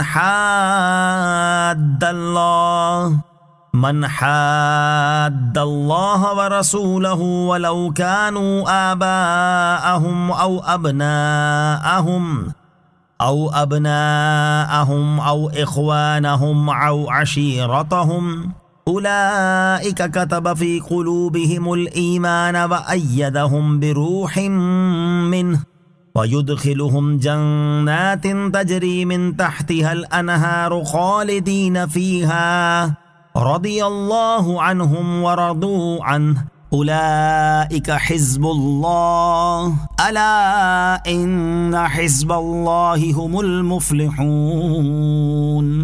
تو نہ پائے گا انہیں جو ایمان لاتے ہیں اللہ اور قیامت پر کہ ان کے دل میں ایسوں کی محبت آنے پائے جنہوں نے خدا و رسول سے مخالفت کی، چاہے وہ ان کے باپ یا بیٹے یا بھائی یا عزیز ہی کیوں نہ ہوں۔ یہ ہیں وہ لوگ جن کے دلوں میں اللہ نے ایمان نقش کر دیا اور اپنی طرف کی روح سے ان کی مدد فرمائی، اور انہیں باغوں میں لے جائے گا جن کے نیچے نہریں بہہ رہی ہیں، ہمیشہ رہیں گے ان میں، اللہ ان سے راضی اور وہ اللہ سے راضی۔ یہی لوگ اللہ والے ہیں، سنتا ہے اللہ والے ہی مراد کو پہنچے۔ اس آیت کریمہ میں صاف فرما دیا کہ جو اللہ یا رسول کی جناب میں گستاخی کرے مسلمان اس سے دوستی نہ کرے گا، جس کا صریح مفاد ہوا کہ جو اس سے دوستی کرے گا وہ مسلمان نہ ہوگا۔ پھر اس حکم کا قطعاً عام ہونا بالتصریح ارشاد فرمایا کہ باپ، بیٹے، بھائی، عزیز سب کو گنایا، یعنی کوئی کیسا ہی تمہارے زوم میں معظم یا کیسا ہی تمہیں بالطبع محبوب ہو، ایمان ہے تو گستاخی کے بعد اس سے محبت نہیں رکھ سکتے، اس کی وقعت نہیں مان سکتے، ورنہ مسلمان نہ رہو گے۔ مولا سبحانہ و تعالی کا اتنا فرمانا ہی مسلمان کے لیے بس تھا، مگر دیکھو وہ تمہیں اپنی رحمت کی طرف بلاتا، اپنی عظیم نعمتوں کا لالچ دلاتا ہے کہ اگر اللہ و رسول کی عظمت کے آگے تم نے کسی کا پاس نہ کیا، کسی سے علاقہ نہ رکھا تو تمہیں کیا کیا فائدے حاصل ہوں گے۔ نمبر 1، اللہ تعالیٰ تمہارے دلوں میں ایمان نقش کر دے گا، جس میں انشاءاللہ تعالی حسن خاتمہ کی بشارت جلیلہ ہے کہ اللہ کا لکھا نہیں مٹتا۔ نمبر 2، اللہ تعالیٰ روح القدس سے تمہاری مدد فرمائے گا۔ نمبر 3، تمہیں ہمیشگی کی جنتوں میں لے جائے گا جن کے نیچے نہریں رواں ہیں۔ نمبر 4، تم خدا کے گروہ کہلاؤ گے، خدا والے ہو جاؤ گے۔ نمبر 5، منہ مانگی مرادیں پاؤ گے، بلکہ امید و خیال و گمان سے کروڑوں درجے افزوں۔ نمبر 6، سب سے زیادہ یہ کہ اللہ تم سے راضی ہوگا۔ نمبر 7، یہ کہ فرماتا ہے میں تم سے راضی، تم مجھ سے راضی۔ بندے کے لیے اس سے زائد اور کیا نعمت ہوتی کہ اس کا رب اس سے راضی ہو، مگر انتہائی بندہ نوازی یہ کہ فرمایا اللہ ان سے راضی، وہ اللہ سے راضی۔ مسلمانوں، خدا لگتی کہنا اگر آدمی کروڑ جانیں رکھتا ہو اور وہ سب کی سب ان عظیم دولتوں پر نثار کر دے تو واللہ کے مفت پائیں۔ پھر زید و عمر سے علاقۂ تعظیم و محبت یک لخت قطع کر دینا کتنی بڑی بات ہے، جس پر اللہ تعالیٰ ان بے بہا نعمتوں کا وعدہ فرما رہا ہے، اور اس کا وعدہ یقیناً سچا ہے۔ نوٹ: مذکورہ بالا کلام اعلیٰ حضرت امام احمد رضا خان رحمۃ اللہ تعالی کے مشہور رسالے تمہید الایمان بھی آیات قرآن سے نقل کیا ہے۔ یہ رسالہ فتاوی رضویہ کی 30ویں جلد میں موجود ہے اور جدا گانا بھی چھپا ہوا ہے۔ ہر مسلمان کو چاہیے کہ وہ اس رسالے کا ضرور مطالعہ کرے۔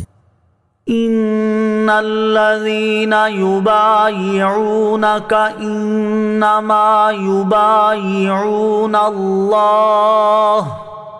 يد الله فوق ايديهم فمن نكث فانما ينكث على نفسه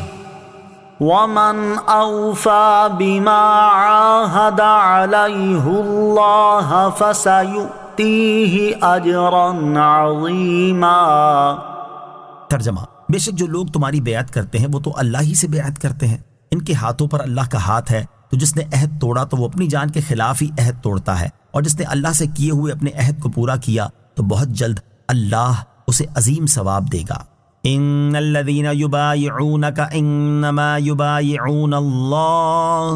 بے شک جو لوگ تمہاری بیعت کرتے ہیں وہ تو اللہ ہی سے بیعت کرتے ہیں۔ اس سے پہلی آیات میں حضور اقدس علیہ الصلوۃ والسلام کی رسالت اور اس کے مقاصد بیان ہوئے، اور اس آیت میں یہ بتایا جا رہا ہے کہ جس نے نبی کریم علیہ الصلوۃ والسلام سے بیعت کی اس نے اللہ تعالیٰ سے بیعت کی۔ چنانچہ اس آیت کا خلاصہ یہ ہے کہ اے پیارے حبیب صلی اللہ تعالیٰ علیہ وآلہ وسلم، بے شک جو لوگ آپ کی بیعت کرتے ہیں وہ تو اللہ تعالیٰ ہی سے بیعت کرتے ہیں، کیونکہ رسول سے بیعت کرنا اللہ تعالیٰ ہی سے بیعت کرنا ہے، جیسے کہ رسول کی اطاعت اللہ تعالیٰ کی اطاعت ہے، اور جن ہاتھوں سے انہوں نے نبی کریم علیہ الصلوۃ والسلام کی بیعت کا شرف حاصل کیا ان پر اللہ تعالیٰ کا دست قدرت ہے۔ تو جس نے عہد توڑا اور بیعت کو پورا نہ کیا وہ اپنی جان کے خلاف ہی عہد توڑتا ہے، کیونکہ اس عہد توڑنے کا وبال اسی پر پڑے گا۔ جس نے اللہ تعالیٰ سے کیے ہوئے اپنے عہد کو پورا کیا تو بہت جلد اللہ تعالیٰ اسے عظیم ثواب دے گا۔ نوٹ: اس آیت میں جس بیعت کا ذکر کیا گیا اس کے بارے میں مفسرین فرماتے ہیں کہ اس سے مراد وہ بیعت ہے جو حدیبیہ کے مقام پر حضور پرنور علیہ الصلوۃ والسلام نے صحابہ کرام سے لی تھی، اور یہ بیعت بیعت رضوان کے نام سے مشہور ہے۔ اس بیعت کا واقعہ اسی سورت کی آیت نمبر 18 کی تفسیر میں موجود ہے۔ آیت ان الذین یبایعونک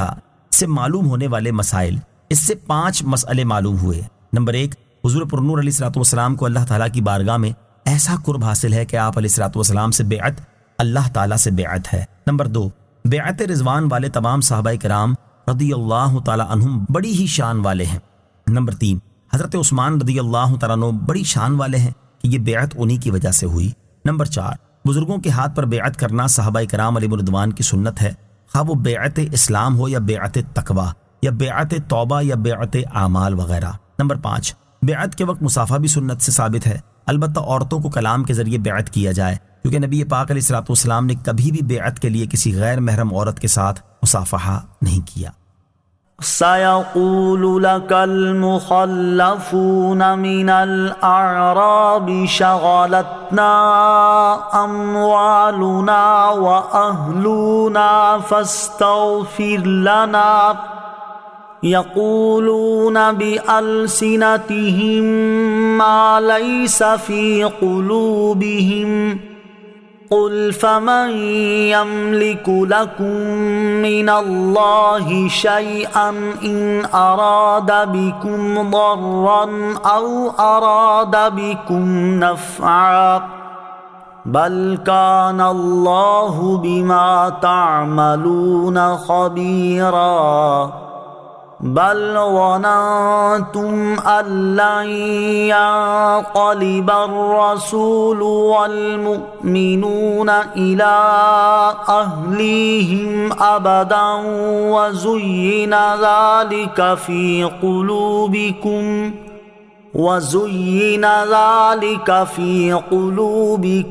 وظننتم ظن السوء وَكُنْتُمْ قَوْمًا بُورًا وَمَنْ لَمْ يُؤْمِنْ بِاللَّهِ وَرَسُولِهِ فَإِنَّا أَعْتَدْنَا لِلْكَافِرِينَ سَعِيرًا۔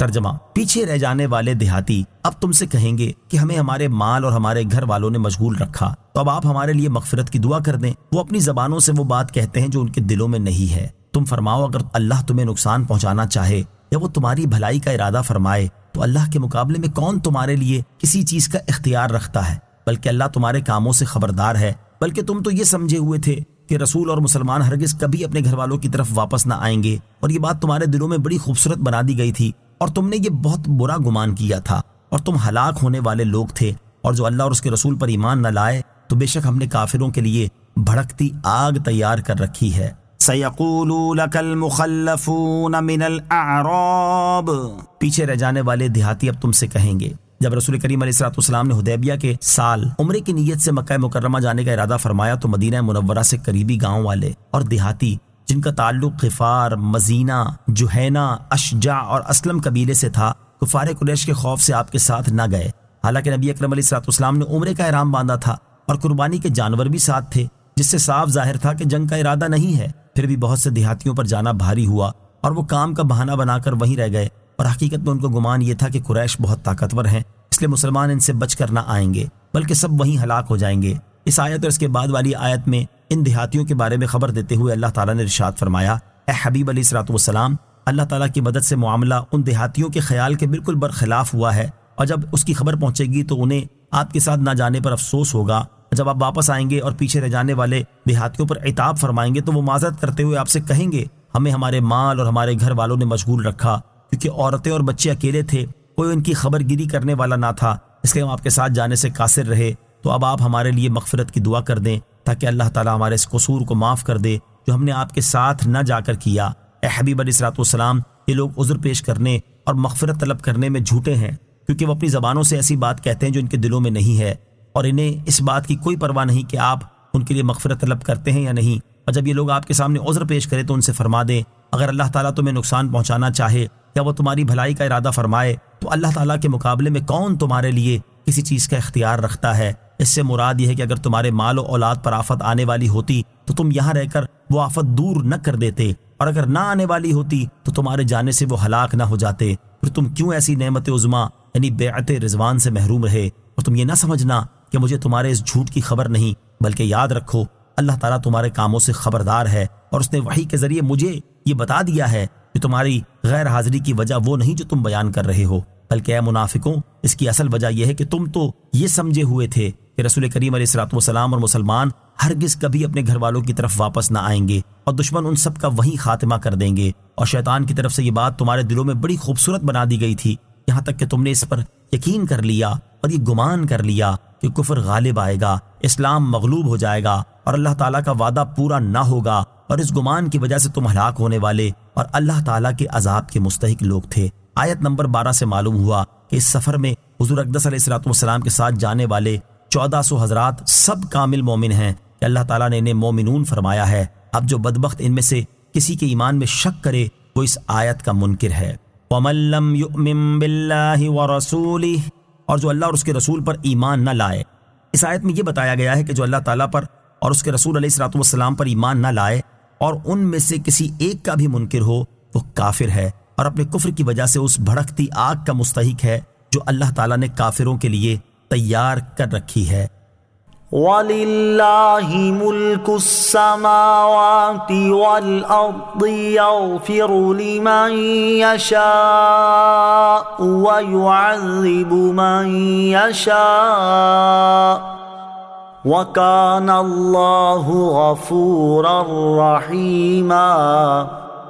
ترجمہ، اور آسمانوں اور زمین کی سلطنت اللہ ہی کے لیے ہے، جس کی چاہے مغفرت فرمائے اور جسے چاہے عذاب دے، اور اللہ بخشنے والا مہربان ہے۔ وَلِلَّهِ مُلْكُ السَّمَاوَاتِ وَالْأَرْضِ، اور آسمانوں اور زمین کی سلطنت اللہ ہی کے لیے ہے۔ بیعت کرنے والوں اور برے گمان کرنے والوں کا حال بیان کرنے کے بعد یہاں ارشاد فرمایا جا رہا ہے کہ آسمانوں اور زمین کی سلطنت اللہ تعالیٰ کے لیے ہے، وہ ان میں جیسے چاہے تصرف فرمائے، اور جس کی یہ شان ہے وہ اپنی مشیت کے مطابق جس کی چاہے مغفرت فرمائے اور جسے چاہے عذاب دے، اور اس کی مغفرت اور رحمت عذاب کے مقابلے میں زیادہ ہے، جیسا کہ آیت کے آخر میں یہ ارشاد فرمانے سے معلوم ہوا کہ اللہ تعالیٰ بخشنے والا مہربان ہے۔ مغفرت اور عذاب سے متعلق 4 باتیں، یہاں مغفرت اور عذاب سے متعلق 4 باتیں یاد رکھیں۔ نمبر 1، گناہگار مسلمان کی مغفرت فرما دینا اللہ تعالیٰ کا فضل ہے، اور اسے عذاب دینا اس کا عدل ہے، اور کسی کو یہ حق حاصل نہیں ہے کہ وہ اللہ تعالیٰ کے فضل اور عدل پر اعتراض کر کے اس میں دخل اندازی کرے۔ نمبر 2، اللہ تعالیٰ کی رحمت اس کے غضب پر حاوی ہے، اور عذاب کے مقابلے میں مغفرت زیادہ ہے، لیکن اس کی وجہ سے نیک اعمال چھوڑ دینا اور نافرمانیوں میں مبتلا ہو جانا بہت بڑی نادانی ہے۔ نمبر 3، اللہ تعالیٰ اور اس کے رسول علیہ الصلوۃ والسلام پر صحیح طریقے سے ایمان لانا اور ایمان کے تقاضوں کے مطابق عمل کرنا اللہ تعالیٰ کی مغفرت حاصل ہونے کے اہم ترین ذرائع اور اسباب ہیں۔ انہیں اختیار کرنے کے بعد اس کے فضل کی امید رکھنی چاہیے اور اس کے عدل سے ڈرنا چاہیے۔ نمبر 4، جو لوگ کافر ہیں اور کسی صورت اپنے کفر سے توبہ کر کے ایمان لانے پر تیار نہیں اور وہ اسی حال میں مر جاتے ہیں، یوں ہی جو شخص زندگی میں مسلمان رہا لیکن اس کا خاتمہ ایمان پر نہ ہوا، ان کی مغفرت کی کوئی صورت ہی نہیں ہے، اور یہ لوگ ہمیشہ کے لیے جہنم میں ہی جائیں گے۔ لہٰذا کافر تو دین اسلام میں داخل ہو جائیں، اور ہر مسلمان کو چاہیے کہ وہ اپنے ایمان کی حفاظت کی فکر کرے۔ سيقول المخلفون إذا انطلقتم إلى مغانم لتأخذوها ذرونا نتبعكم يريدون أن يبدلوا كلام الله قل لن تتبعونا كذلكم قال الله من قبل فسيقولون بل تحسدوننا بل كانوا لا يفقهون إلا قليلا۔ ترجمہ، جب تم غنیمتیں حاصل کرنے کے لیے ان کی طرف چلو گے تو پیچھے رہ جانے والے کہیں گے ہمیں بھی اپنے پیچھے آنے دو، وہ چاہتے ہیں کہ اللہ کا کلام بدل دیں۔ تم فرماؤ ہرگز ہمارے پیچھے نہ آؤ، اللہ نے پہلے سے اسی طرح فرما دیا ہے۔ تو اب کہیں گے بلکہ تم ہم سے حسد کرتے ہو، بلکہ وہ منافق بہت تھوڑی بات سمجھتے ہیں۔ سیقول المخلفون، پیچھے رہ جانے والے کہیں گے۔ جب مسلمان حدیبیہ کی صلح سے فارغ ہو کر واپس آئے تو اللہ تعالیٰ نے ان سے خیبر کی فتح کا وعدہ فرمایا، اور وہاں سے حاصل ہونے والے غنیمت کے اموال حدیبیہ میں حاضر ہونے والوں کے لیے خاص کر دیے گئے۔ جب خیبر کی طرف روانہ ہونے کا وقت آیا تو مسلمانوں کو یہ خبر دی گئی کہ جو لوگ حدیبیہ میں حاضر نہیں ہوئے وہ غنیمت کے لالچ میں تمہارے ساتھ جانا چاہیں گے اور تم سے کہیں گے ہم بھی تمہارے ساتھ خیبر چلیں اور جنگ میں شریک ہوں۔ یہ لوگ چاہتے ہیں کہ اللہ تعالیٰ نے حدیبیہ میں شرکت کرنے والوں کے ساتھ جو وعدہ فرمایا کہ خیبر کی غنیمت ان کے لیے خاص ہے اسے بدل دیں۔ آپ ان سے فرما دینا کہ تم ہمارے پیچھے ہرگز نہ آؤ۔ اللہ تعالیٰ نے ہمارے مدینہ منورہ آنے سے پہلے یوں ہی فرما دیا ہے کہ غزوہ خیبر میں وہی شریک ہوں گے اور اس کی غنیمتیں انہی کو ملیں گی جنہوں نے حدیبیہ میں شرکت کی تھی،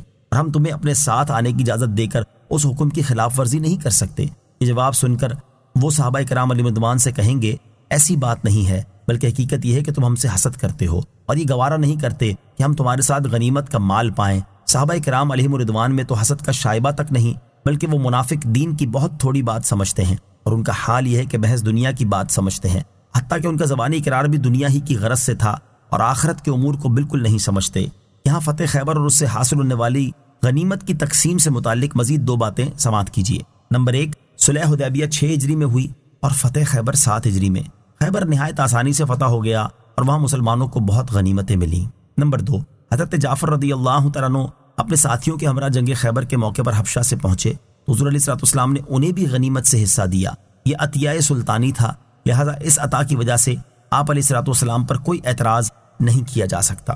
قل للمخلفين من الأعراب ستدعون إلى قوم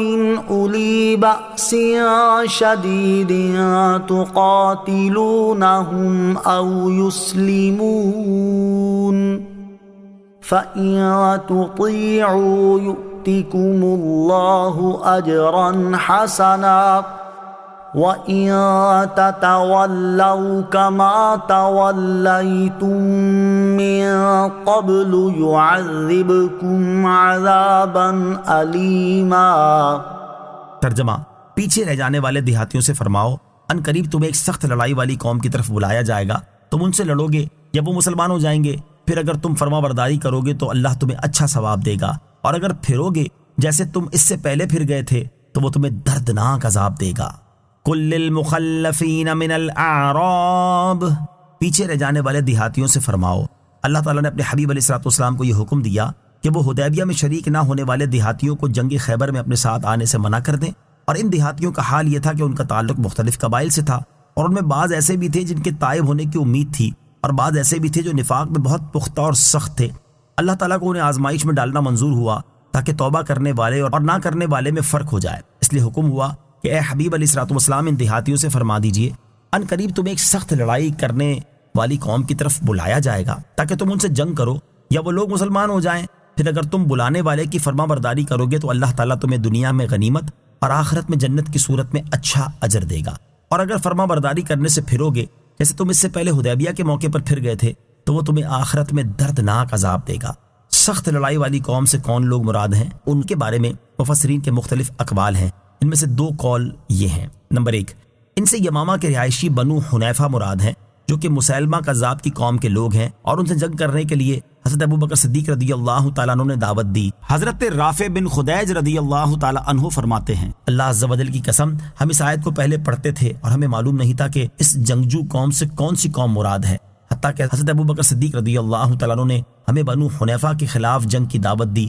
تب ہمیں پتہ چلا کہ جنگجو قوم سے مراد بنو حنیفہ ہیں۔ نمبر 2، ان سے مراد فارس اور روم کے لوگ ہیں جن سے جنگ کے لیے حضرت عمر فاروق رضی اللہ تعالیٰ عنہ نے دعوت دی۔ حضرت ابوبکر صدیق اور حضرت عمر فاروق رضی اللہ تعالیٰ عنہ کی خلافت صحیح ہونے کی دلیل، یہ آیت حضرت ابوبکر صدیق اور حضرت عمر فاروق رضی اللہ تعالیٰ عنہ کی خلافت صحیح ہونے کی دلیل ہے۔ اس کی ایک وجہ یہ ہے کہ اس آیت کے نزول کے بعد تاجدار رسالت صلی اللہ تعالیٰ علیہ وآلہ وسلم کے زمانے میں کسی جہاد کے لیے ان دیہاتیوں کو دعوت نہیں دی گئی۔ آپ کے وصال ظاہری کے بعد حضرت ابوبکر صدیق اور حضرت عمر فاروق رضی اللہ تعالیٰ عنہ کے زمانے میں مرتدوں اور کافروں کے خلاف جہاد ہوئے اور ان جہادوں میں شرکت کی دعوت دی گئی۔ اس سے معلوم ہوا کہ جنگجو قوم کے خلاف لڑائی کی دعوت دینے والا برحق امام ہے۔ دوسری وجہ یہ ہے کہ حضرات کی اطاعت پر جنت کا اور ان کی مخالفت پر جہنم کا وعدہ دیا گیا، جس سے معلوم ہوا کہ ان کی اطاعت کرنا اور مخالفت نہ کرنا لازم تھا، اور یہ حکم بھی برحق امام کے لیے ہے۔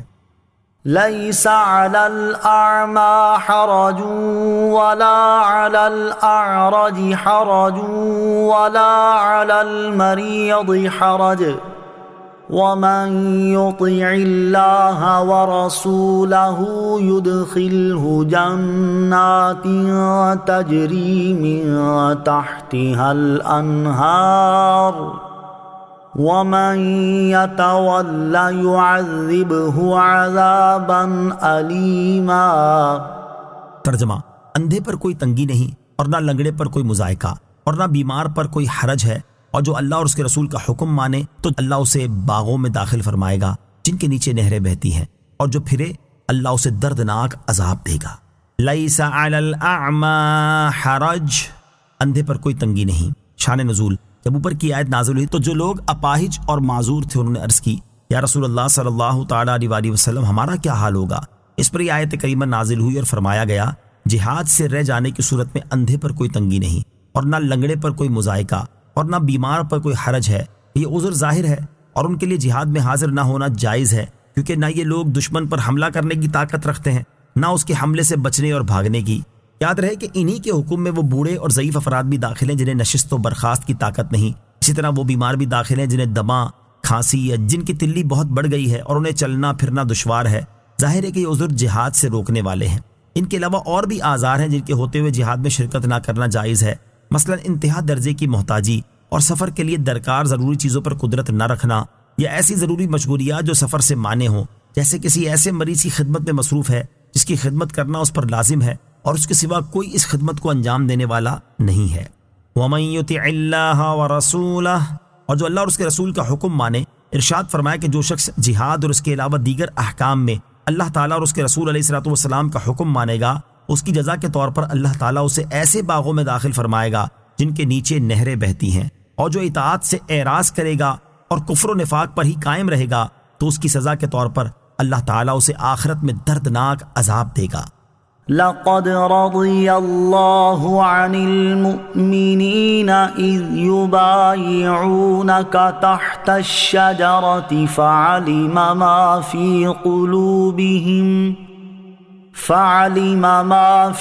قلوبهم فأنزل السكينة عليهم وأثابهم فتحا قريبا۔ ترجمہ: بے شک اللہ ایمان والوں سے راضی ہوا جب وہ درخت کے نیچے تمہاری بیعت کر رہے تھے تو اللہ کو وہ معلوم تھا جو ان کے دلوں میں تھا، تو اس نے ان پر اطمینان اتارا اور انہیں جلد آنے والی فتح کا انعام دیا۔ لقد رضی اللہ عن المؤمنین، بے شک اللہ ایمان والوں سے راضی ہوا۔ حدیبیہ میں حاضر ہونے سے پیچھے رہ جانے والوں کے احوال بیان کرنے کے بعد یہاں سے دوبارہ حدیبیہ میں شرکت کرنے والوں کا حال بیان کیا جا رہا ہے۔ چنانچہ ارشاد فرمایا، اے پیارے حبیب صلی اللہ تعالیٰ علیہ وسلم، بے شک اللہ تعالیٰ ایمان والوں سے راضی ہوا جب وہ حدیبیہ کے مقام پر درخت کے نیچے تمہاری بیعت کر رہے تھے، اور جس چیز پر بیعت کر رہے تھے اس سے متعلق ان کے دلوں میں موجود صدق، اخلاص اور وفا سب اللہ تعالیٰ کو معلوم تھا، تو اللہ تعالیٰ نے ان کے دلوں پر اطمینان اتارا اور انہیں جلد آنے والی فتح کا انعام دیا۔ اس سے خیبر کی فتح مراد ہے جو کہ حدیبیہ سے واپس آنے کے 6 ماہ بعد حاصل ہوئی۔ بیعت رضوان اور اس کا سبب، حدیبیہ کے مقام پر جن صحابہ کرام علیہم رضوان نے بیعت کی انہیں چونکہ رضائے الہی کی بشارت دی گئی، اس لیے اس بیعت کو بیعت رضوان کہتے ہیں۔ اس بیعت کا ظاہری سبب یہ پیش آیا کہ سرکار دو عالم صلی اللہ علیہ وسلم نے حدیبیہ سے حضرت عثمان غنی رضی اللہ عنہ کو اشراف قریش کے پاس مکہ مکرمہ بھیجا تاکہ انہیں اس بات کی خبر دیں کہ حضور اقدس صلی اللہ علیہ وسلم بیت اللہ کی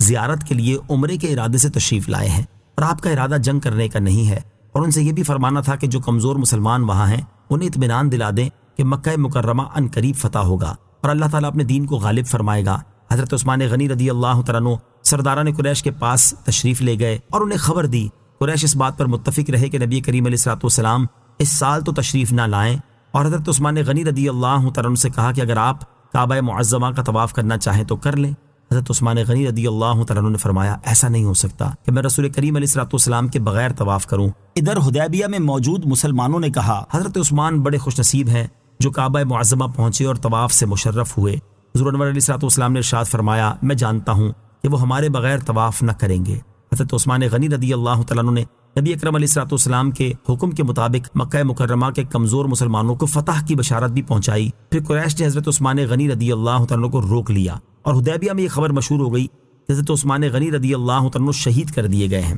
اس پر مسلمانوں کو بہت جوش آیا اور رسول کریم علیہ الصلوۃ والسلام نے صحابہ کرام سے کفار کے مقابلے میں جہاد پر ثابت قدم رہنے کی بیعت لی۔ یہ بیعت ایک بڑے خاردار درخت کے نیچے ہوئی جسے عرب میں سمورا کہتے ہیں۔ حضور انور علیہ الصلوۃ والسلام نے اپنا بایاں دست مبارک دائیں دست اقدس میں لیا اور فرمایا کہ یہ عثمان رضی اللہ تعالیٰ عنہ کی بیعت ہے، اور دعا فرمائی یا رب عثمان رضی اللہ تعالیٰ عنہ تیرے اور تیرے رسول علیہ الصلوۃ والسلام کے کام میں ہیں۔ اس واقعے سے معلوم ہوتا ہے کہ سید المرسلین علیہ الصلوۃ والسلام کو نور نبوت سے معلوم تھا کہ حضرت عثمان رضی اللہ تعالیٰ عنہ شہید نہیں ہوئے، جبھی تو ان کی بیعت لی۔ مشرکین اس بیعت کا حال سن کر خوفزدہ ہوئے اور انہوں نے حضرت عثمان غنی رضی اللہ تعالیٰ عنہ کو بھیج دیا۔ بیعت رضوان میں شرکت کرنے والے صحابہ کرام علیہم الرضوان کی فضیلت، اس بیعت میں جن صحابہ کرام رضی اللہ تعالیٰ عنہم نے شرکت فرمائی ان کی ایک فضیلت تو اسی آیت پاک میں بیان ہوئی کہ اللہ تعالیٰ نے انہیں خاص طور پر اپنی رضا سے نوازا، اور دوسری فضیلت حدیث پاک میں بیان ہوئی ہے، جیسا کہ حضرت جابر رضی اللہ تعالیٰ عنہ سے روایت ہے، رسول کریم صلی اللہ تعالیٰ علیہ وسلم نے ارشاد فرمایا جن لوگوں نے درخت کے نیچے بیعت کی تھی ان میں سے کوئی بھی دوزخ میں داخل نہ ہوگا۔ آیت لقد رضی اللہ عن المؤمنین سے معلوم ہونے والے مسائل۔ اس آیت سے 4 مسئلے معلوم ہوئے۔ نمبر 1، بیعت رضوان میں شرکت کرنے والے سارے ہی مخلص مومن ہیں کیونکہ اللہ تعالیٰ نے انہیں کسی تخصیص کے بغیر مومن فرمایا۔ نمبر 2، یہ بیعت کرنے والے تمام حضرات سے اللہ تعالیٰ خاص طور پر راضی ہو چکا ہے۔ نمبر 3، اس خصوصی رضا کا سبب یہ بیعت ہے کہ ارشاد ہوا اذ یبایعونک، جب وہ تمہاری بیعت کر رہے تھے۔ نمبر 4، بیعت ایمان کے سوا اعمال وغیرہ پر بھی ہونی چاہیے۔ وَمَغَانِمَ كَثِيرَةً يَأْخُذُونَهَا وَكَانَ اللَّهُ عَزِيزًا حَكِيمًا۔ ترجمہ، اور بہت سی غنیمتیں جنہیں وہ لیں گے اور اللہ عزت والا حکمت والا ہے۔ وَمَغَانِمَ كَثِيرَةً يَأْخُذُونَهَا،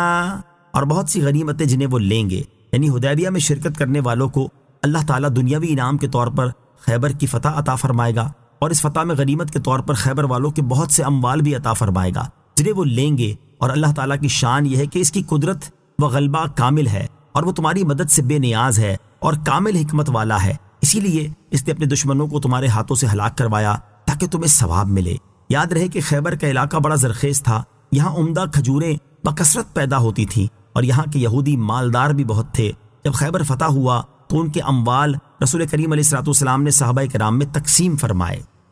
وعدكم الله مغانم كثيرة تأخذونها فعجل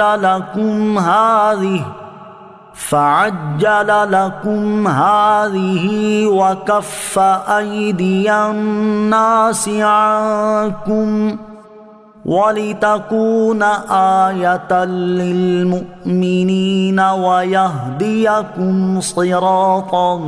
مُسْتَقِيمًا۔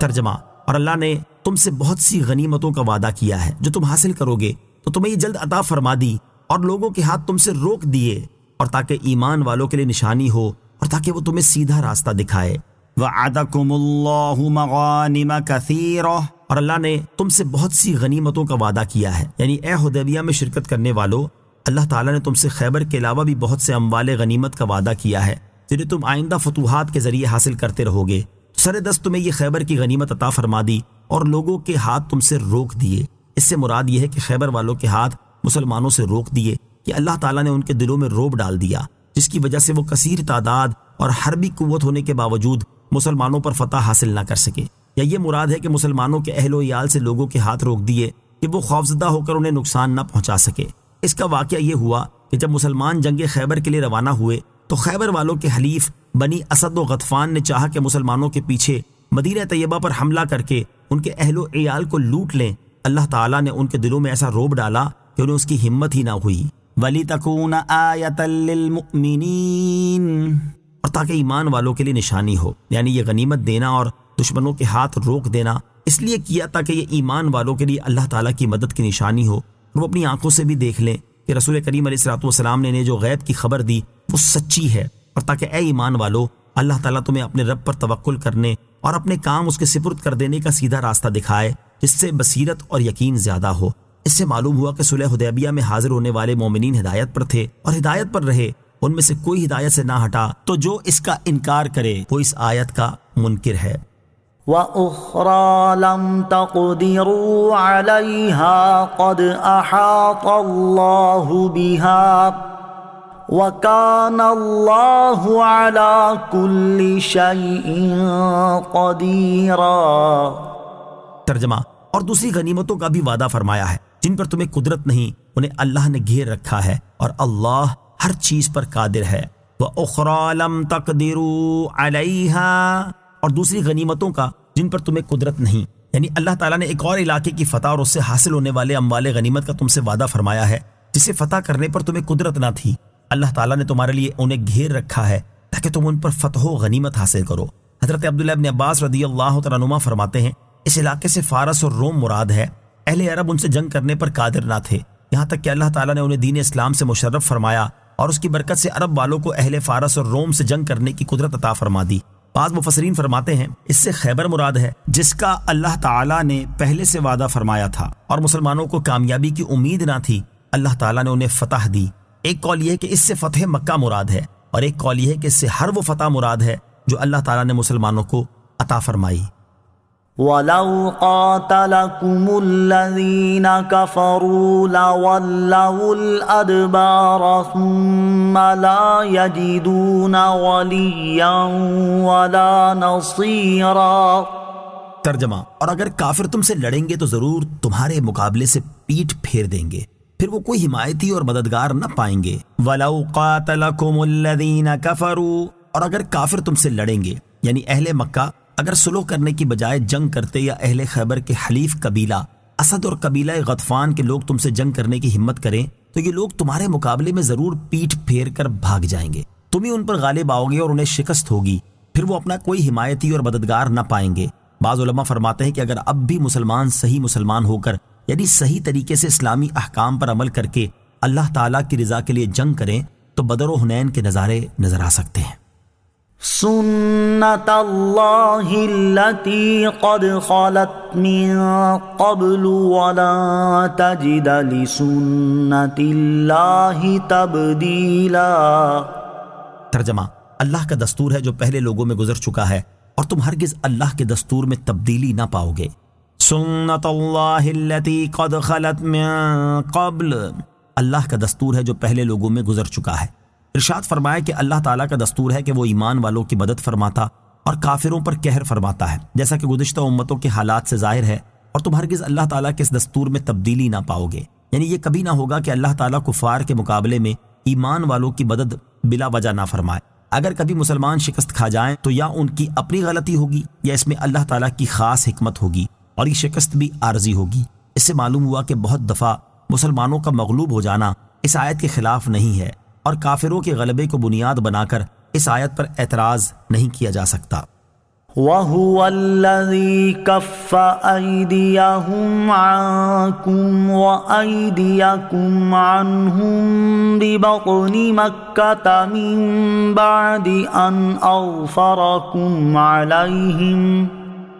وَكَانَ اللَّهُ بِمَا تَعْمَلُونَ بَصِيرًا۔ ترجمہ، اور وہی ہے جس نے وادی مکہ میں کافروں کے ہاتھ تم سے روک دیے اور تمہارے ہاتھ ان سے روک دیے، حالانکہ اللہ نے تمہیں ان پر قابو دے دیا تھا، اور اللہ تمہارے کام دیکھتا ہے۔ وَهُوَ الَّذِي كَفَّ أَيْدِيَهُمْ عَنْكُمْ، اور وہی ہے جس نے کافروں کے ہاتھ تم سے روک دیے۔ ارشاد فرمایا کہ اللہ وہی ہے جس نے وادی مکہ میں کافروں کے ہاتھ تم سے لڑائی کرنے سے روک دیے اور تمہارے ہاتھ ان کافروں کو قتل کرنے سے روک دیے، حالانکہ اللہ تعالیٰ نے تمہیں ان کافروں پر قابو دے دیا تھا اور تم انہیں آسانی سے قتل کر سکتے تھے۔ اگر تم انہیں قتل کر دیتے تو دونوں طرف سے لڑائی چھڑ جاتی، اور اس لڑائی میں اگرچہ مسلمان ہی غالب آتے، لیکن اس موقع پر یہ مسلمانوں کے حق زیادہ مفید نہ ہوتی۔ اسی لیے اللہ تعالیٰ نے جنگ کا سبب پیدا ہی نہ ہونے دیا، اور اللہ تعالیٰ تمہارے کام دیکھتا ہے۔ بعض مفسرین کے نزدیک یہ معاملہ فتح مکہ کے دن ہوا، اور اسی سے امام اعظم رضی اللہ تعالیٰ عنہ نے یہ ثابت فرمایا کہ مکہ مکرمہ صلح سے نہیں بلکہ قوت سے فتح ہوا تھا، اور بعض مفسرین کے نزدیک صلح حدیبیہ کے موقع پر ایسا ہوا۔ اور اس آیت کی شان نزول سے متعلق حضرت انس رضی اللہ تعالیٰ عنہ سے مروی ہے کہ اہل مکہ میں سے 80 ہتھیار بند جوان جبل تنعیم سے مسلمانوں پر حملہ کرنے کے ارادے سے اترے۔ مسلمانوں نے انہیں گرفتار کر کے سرکار دو عالم علیہ الصلوۃ والسلام کی خدمت میں حاضر کر دیا۔ حضور علیہ الصلوۃ والسلام نے معاف فرمایا اور چھوڑ دیا۔ اس پر یہ آیت نازل ہوئی۔ هم الذين كفروا وصدوكم عن المسجد الحرام والهدي معكوفا أن يبلغ محله ولولا رجال مؤمنون ونساء مؤمنات لم تعلموهم أن تطؤوهم فتصيبكم منهم معرة بغير علم ليدخل الله في رحمته من يشاء لو تزيلوا لعذبنا الذين كفروا منهم عذابا أليما۔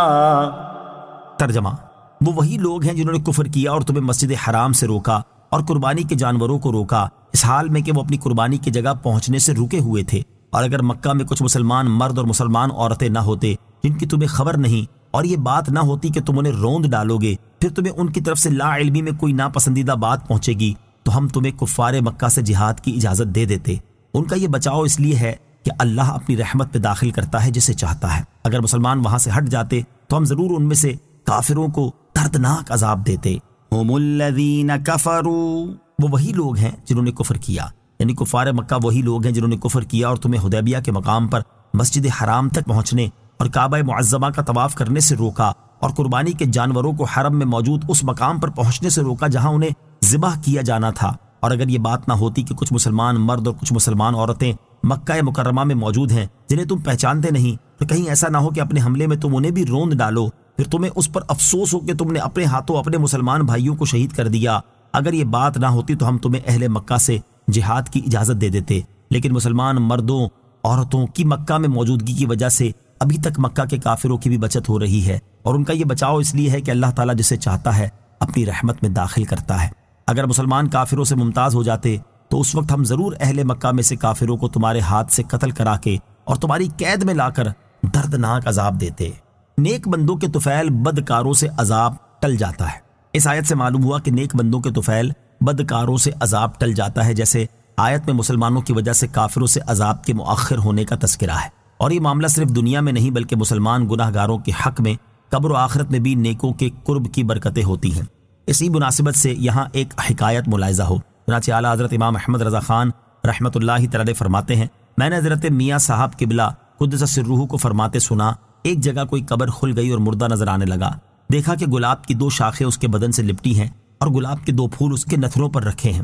اس کے عزیزوں نے اس خیال سے کہ یہاں قبر پانی کے صدمے سے کھل گئی، دوسری جگہ قبر کھود کر اس میں رکھیں۔ اب جو دیکھیں تو 2 اشدہے اس کے بدن سے لپٹے ہیں، اپنے پھنوں سے اس کا منہ بھنبھوڑ رہے ہیں۔ حیران ہوئے، کسی صاحب دل سے یہ واقعہ بیان کیا، انہوں نے فرمایا وہاں بھی اشدہا ہی تھے، مگر ایک ولی اللہ کے مزار کا قرب تھا، اس کی برکت سے وہ عذاب رحمت ہو گیا تھا۔ وہ اشدہے درخت گل کی شکل ہو گئے تھے اور ان کے پھن گلاب کے پھول۔ اس کی خیریت چاہو تو وہیں لے جا کر دفن کرو، وہیں لے جا کر رکھا، پھر وہی درخت گل تھے اور وہی گلاب کے پھول۔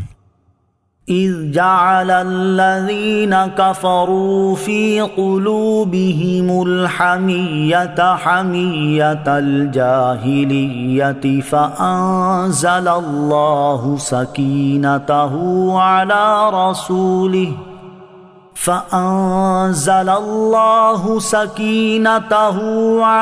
رسوله وعلى المؤمنين وألزمهم كلمة التقوى وكانوا أحق بها وأهلها وكان الله بكل شيء عليما۔ ترجمہ، اے حبیب یاد کرے جب کافروں نے اپنے دلوں میں زمانہ جاہلیت کی ہٹ دھرمی جیسی ضد رکھی تو اللہ نے اپنا اطمینان اپنے رسول اور ایمان والوں پر اتارا اور پرہیزگاری کا کلمہ ان پر لازم فرما دیا، اور مسلمان اس کلمے کے زیادہ حقدار اور اس کے اہل تھے۔ اللہ سب کچھ جاننے والا ہے۔ اذ جعل الذین کفروا فی قلوبہم الحمیۃ حمیۃ الجاہلیہ، جب کافروں نے اپنے دلوں میں زمانہ جاہلیت کی ہٹ دھرمی جیسی ہٹ دھرمی رکھی، ارشاد فرمایا کہ اے حبیب صلی اللہ تعالیٰ علیہ وسلم وہ وقت یاد کرے جب کافروں نے اپنے دلوں میں زمانہ جاہلیت کی ہٹ دھرمی جیسی ضد رکھی کہ نبی کریم علیہ الصلوۃ والسلام اور ان کے صحابہ کرام رضی اللہ تعالیٰ عنہم کو مکے میں داخل ہونے اور کعبہ معظمہ کا طواف کرنے سے روکا، تو اللہ تعالیٰ نے اپنا اطمینان اپنے رسول اور ایمان والوں پر اتارا، جس کی برکت سے انہوں نے آئندہ سال آنے پر صلح کی۔ اگر وہ بھی کفار قریش کی طرح ضد کرتے تو ضرور جنگ ہو جاتی، اور پرہیزگاری کا کلمہ ایمان والوں پر لازم فرما دیا، اور کافروں کے مقابلے میں مسلمان اس کلمے کے زیادہ حقدار اور اس کے اہل تھے، کیونکہ اللہ تعالیٰ نے انہیں اپنے دین اور اپنے نبی کریم علیہ الصلوۃ والسلام کی صحبت سے مشرف فرمایا، اور اللہ تعالیٰ کی شان یہ ہے کہ وہ کافروں کا حال بھی جانتا ہے اور مسلمانوں کی بھی کوئی چیز اسے مخفی نہیں۔ پرہیزگاری کا کلمہ، اس آیت میں بیان ہوا کہ اللہ تعالیٰ نے حدیبیہ میں شریک صحابہ کرام رضوان اللہ تعالیٰ علیہم اجمعین پر پرہیزگاری کا کلمہ لازم فرما دیا۔ اس کلمے سے مراد لا الہ الا اللہ محمد الرسول اللہ ہے، اور اسے تقویٰ کی طرف اس لیے منسوب کیا گیا کہ یہ تقویٰ و پرہیزگاری حاصل ہونے کا سبب ہے۔ حضرت حمران رضی اللہ تعالیٰ عنہ سے روایت ہے، حضرت عثمان بن عفان رضی اللہ تعالیٰ عنہ نے فرمایا، میں نے نبی کریم علیہ الصلوۃ والسلام کو یہ ارشاد فرماتے ہوئے سنا، بے شک میں وہ کلمہ جانتا ہوں جسے کوئی بندہ دل سے حق سمجھ کر کہتا ہے تو اللہ تعالیٰ اسے آگ پر حرام قرار دے دیتا ہے۔ تو یہ سن کر حضرت عمر بن خطاب رضی اللہ تعالیٰ عنہ نے فرمایا، میں تمہیں بتاتا ہوں کہ وہ کون سا ہے، وہ کلمہ اخلاص ہے جو اللہ تعالیٰ نے نبی رحمت علیہ الصلوۃ والسلام اور آپ کے اصحاب پر لازم کیا ہے، اور وہی پرہیزگاری کا کلمہ ہے جس کی ترغیب اللہ تعالیٰ کے محبوب نبی کریم علیہ الصلوۃ والسلام نے اپنے چچا ابو طالب کو موت کے وقت دلائی، اور وہ اس بات کی شہادت دینا ہے کہ اللہ تعالیٰ کے سوا کوئی معبود نہیں۔ آیت فَأَنزَلَ اللَّهُ سَكِينَتَهُ عَلَى رَسُولِهِ وَعَلَى الْمُؤْمِنِينَ سے حاصل ہونے والی معلومات۔ نمبر 1، حدیبیہ میں شریک تمام حضرات مخلص مومن تھے، کیونکہ آیت میں مذکور سکینہ سب پر اترا، تو اگر وہ بیت رضوان والے حضرات مومن نہ تھے تو پھر دنیا میں مومن کون ہے؟ نمبر 2، پرہیزگاری کا کلمہ یعنی ایمان اور اخلاص ان سے جدا ہو ہی نہیں سکتا، ان میں سب کے حسن خاتمہ کی یقینی خبر ہے کہ ان صحابہ کرام رضی اللہ تعالیٰ عنہم سے دنیا میں وفات کے وقت، قبر میں اور حشر میں تقوی جدا نہ ہو سکے گا۔ لقد صدق الله رسوله الرؤيا بالحق لتدخلن المسجد الحرام إن شاء الله آمنين محلقين رؤوسكم ومقصرين لا تخافون فعلم ما لم تعلموا فجعل من دون ذلك فتحا قریبا۔ ترجمہ، بے شک اللہ نے اپنے رسول کا سچا خواب سچ کر دیا، اگر اللہ چاہے تو تم ضرور مسجد حرام میں امن و امان سے داخل ہوگے، کچھ اپنے سروں کے بال منڈاتے ہوئے اور کچھ بال ترشواتے ہوئے، تمہیں کسی کا ڈر نہیں ہوگا، تو اللہ کو وہ معلوم ہے جو تمہیں معلوم نہیں، تو اس نے مکے میں داخلے سے پہلے ایک نزدیک آنے والی فتح رکھی ہے۔ لقد صدق اللہ رسولہ الرؤیا بالحق،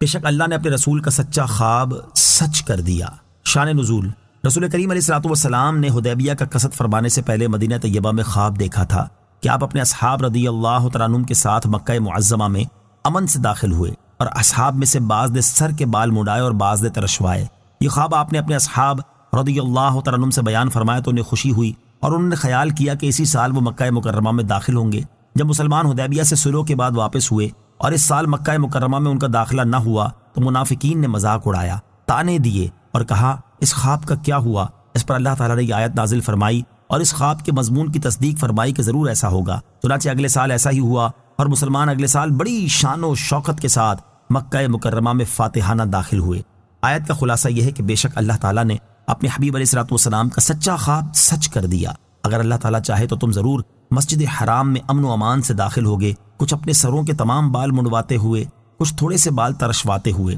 تمہیں کسی دشمن کا ڈر نہیں ہوگا، اور اللہ تعالیٰ کو وہ معلوم ہے جو تمہیں معلوم نہیں، یعنی یہ کہ تمہارا داخل ہونا اگلے سال ہے اور تم اسی سال سمجھے تھے، اور تمہارے لیے تاخیر بہتر تھی کہ اس کے باعث وہاں کے ضعیف مسلمان پامال ہونے سے بچ گئے، تو اس نے مکے میں داخلے سے پہلے ایک نزدیک آنے والی فتح رکھی ہے کہ جس فتح کا وعدہ کیا گیا اس کے حاصل ہونے تک مسلمانوں کے دل اس سے راحت پائیں۔ نزدیک آنے والی فتح سے مراد خیبر کی فتح ہے۔ آیت لَتَدْخُلُنَّ الْمَسْجِدَ الْحَرَامَ سے معلوم ہونے والے مسائل۔ آیت کے حصے اور اس کے بعد والے حصے سے دو مسئلے معلوم ہوئے۔ نمبر 1، کبھی سارے حرم شریف کو مسجد حرام کہہ دیتے ہیں، یہاں ایسا ہی ہے کیونکہ خاص مسجد حرام شریف میں حاجی بال نہیں منڈاتے۔ نمبر 2، حج وغیرہ میں بال منڈوانا کتروانے سے افضل ہے، کیونکہ یہاں اللہ تعالیٰ نے پہلے بال منڈوانے کا ذکر فرمایا ہے۔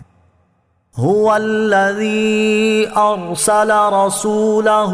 بالهدى ودين الحق ليظهره على الدين كله وكفى بالله شهيدا۔ ترجمہ، وہی اللہ ہے جس نے اپنے رسول کو ہدایت اور سچے دین کے ساتھ بھیجا تاکہ اسے سب دینوں پر غالب کر دے، اور اللہ کافی گواہ ہے۔ والذی ارسل رسولہ بالہدی ودین الحق، وہی ہے جس نے اپنے رسول کو ہدایت اور سچے دین کے ساتھ بھیجا۔ جب اگلا سال آیا تو اللہ تعالیٰ نے حضور اقدس صلی اللہ علیہ وسلم کے خواب کا جلوہ دکھلایا اور واقعات اس کے مطابق رونما ہوئے۔ چنانچہ ارشاد فرماتا ہے، وہی اللہ ہے جس نے اپنے رسول کو ہدایت اور سچے دین کے ساتھ بھیجا تاکہ اسے سب دینوں پر غالب کر دے، خواہ وہ مشرکین کے دین ہوں یا اہل کتاب کے۔ چنانچہ اللہ تعالیٰ نے یہ نعمت عطا فرمائی اور اسلام کو تمام ادیان پر غالب فرما دیا۔ آیت کے آخر میں ارشاد فرمایا کہ بے شک اللہ تعالیٰ اپنے حبیب محمد مصطفیٰ صلی اللہ تعالیٰ علیہ وسلم کی رسالت پر گواہ کافی ہے۔ اس سے معلوم ہوا کہ اللہ تعالیٰ کی وحدانیت کی گواہی دینا رسول کریم علیہ الصلوۃ والسلام کی سنت ہے، اور حضور اقدس علیہ الصلوۃ والسلام کی رسالت کی گواہی دینا اللہ تعالیٰ کی سنت ہے۔ کلمہ طیبہ میں دونوں سنتیں جمع ہیں۔ محمد رسول اللہ والذین معه اشداء علی الکفار رحماء بینہم تراہم رکعا سجدا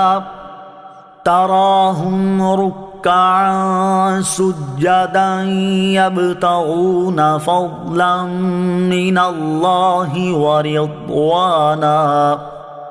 سیماہم فی وجوہہم من اثر السجود ذالک مثلہم فی التوراۃ ومثلہم فی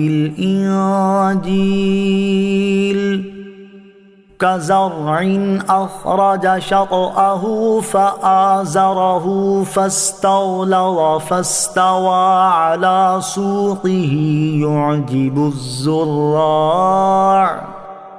يعجب الزراع ليغيظ بهم الكفار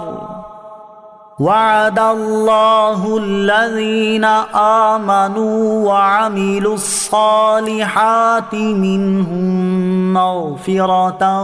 وأجرا عظيما۔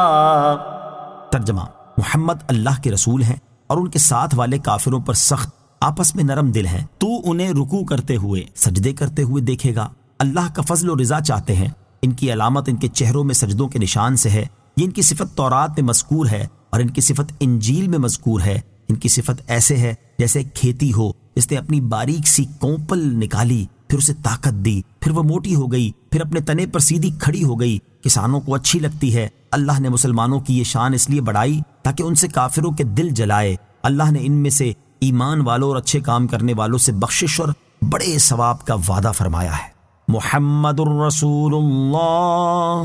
محمد اللہ کے رسول ہیں۔ اس سے پہلی آیت میں اللہ تعالیٰ نے اپنی پہچان کروائی کہ اللہ وہ ہے جس نے اپنے رسول کو ہدایت اور سچے دین کے ساتھ بھیجا، اور اس آیت میں اللہ تعالیٰ اپنے حبیب علیہ الصلوۃ والسلام کی پہچان کروا رہا ہے کہ محمد مصطفیٰ صلی اللہ تعالیٰ علیہ وسلم اللہ تعالیٰ کے رسول ہیں۔ مفتی احمد یار خان نعیمی رحمۃ اللہ تعالی علیہ فرماتے ہیں، اگرچہ حضور علیہ الصلوۃ والسلام کی صفات بہت ہیں، لیکن رب تعالیٰ نے انہیں یہاں رسالت کی صفت سے یاد فرمایا اور کلمے میں بھی یہی وصف رکھا، دو وجہ سے۔ ایک یہ کہ حضور علیہ الصلوۃ والسلام کا تعلق رب سے بھی ہے اور مخلوق سے بھی۔ رسول میں ان دونوں تعلقوں کا ذکر ہے، یعنی خدا کے بھیجے ہوئے اور مخلوق کی طرف بھیجے ہوئے۔ اگرچہ نبی میں بھی یہ بات حاصل ہے، لیکن نبی میں صرف خبر لانا ہے اور رسول میں شریعت و کتاب، خبر، ہدایات اور انعامات سب لانے کی طرف اشارہ ہے۔ دوسرے اس لیے کہ وہ بچھڑوں کو ملانے والے رسول ہی ہوتے ہیں، جیسے ڈاک کا محکمہ کہ اگر یہ نہ ہو تو ملک اور وہ شہر کٹ جاویں، اسی طرح خالق و مخلوق میں تعلق پیدا کرنے والے رسول ہی ہیں کہ اگر ان کا واسطہ درمیان میں نہ ہو تو خالق و مخلوق میں کوئی تعلق نہ رہے۔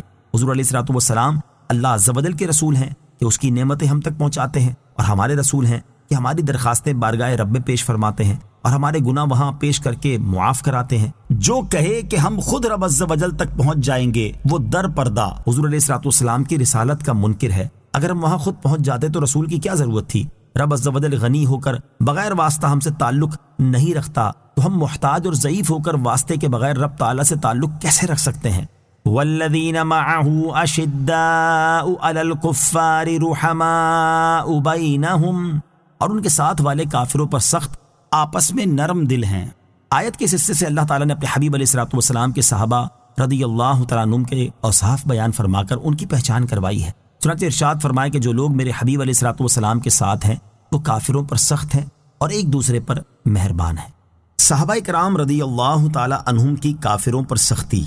انسان کی یہ فطرت ہے کہ وہ اپنے محبوب کے دشمنوں سے نفرت کرتا اور ان پر سختی کرتا ہے، اور اس میں بھی جس کی محبت جتنی زیادہ ہو اس کی اپنے محبوب کی دشمن سے نفرت اور سختی بھی اتنی ہی زیادہ ہوتی ہے، اور یہ چیز اس کے عشق و محبت کی علامت میں سے ایک اہم علامت شمار کی جاتی ہے۔ صحابہ کرام علیہم رضوان وہ مبارک ہستیاں ہیں جن کا اللہ تعالیٰ اور اس کے پیارے حبیب صلی اللہ تعالیٰ علیہ وسلم سے عشق و محبت بے مثال اور لازوال ہے، اور سید المرسلین صلی اللہ تعالیٰ علیہ وسلم کی ذات گرامی انہیں اپنے مال، اولاد، اہل و عیال، حتیٰ کہ اپنی جان سے بھی زیادہ محبوب اور عزیز تھی، اور اسی بے انتہا عشق و محبت کا یہ نتیجہ تھا کہ صحابہ کرام علیہم رضوان اللہ تعالیٰ اور اس کے حبیب علیہ الصلوۃ والسلام کے دشمنوں یعنی کفار سے سخت نفرت کرتے اور ان پر انتہائی سختی فرمایا کرتے، اور ان کے اسی عمل کو اللہ تعالیٰ نے قرآن مجید میں ان کے ایک وصف کے طور پر بیان فرمایا ہے کہ میرے حبیب علیہ الصلوۃ والسلام کے صحابہ کا ایک وصف یہ ہے کہ وہ کافروں پر سخت ہیں۔ عمومی طور پر تمام صحابہ کرام علیہم رضوان ہی کافروں پر سختی فرمایا کرتے تھے، البتہ حضرت عمر فاروق رضی اللہ تعالیٰ عنہ اس معاملے میں سب سے زیادہ مشہور تھے، حتیٰ کہ شیطان جیسا بدترین کافر بھی آپ کی سختی سے ڈرتا تھا۔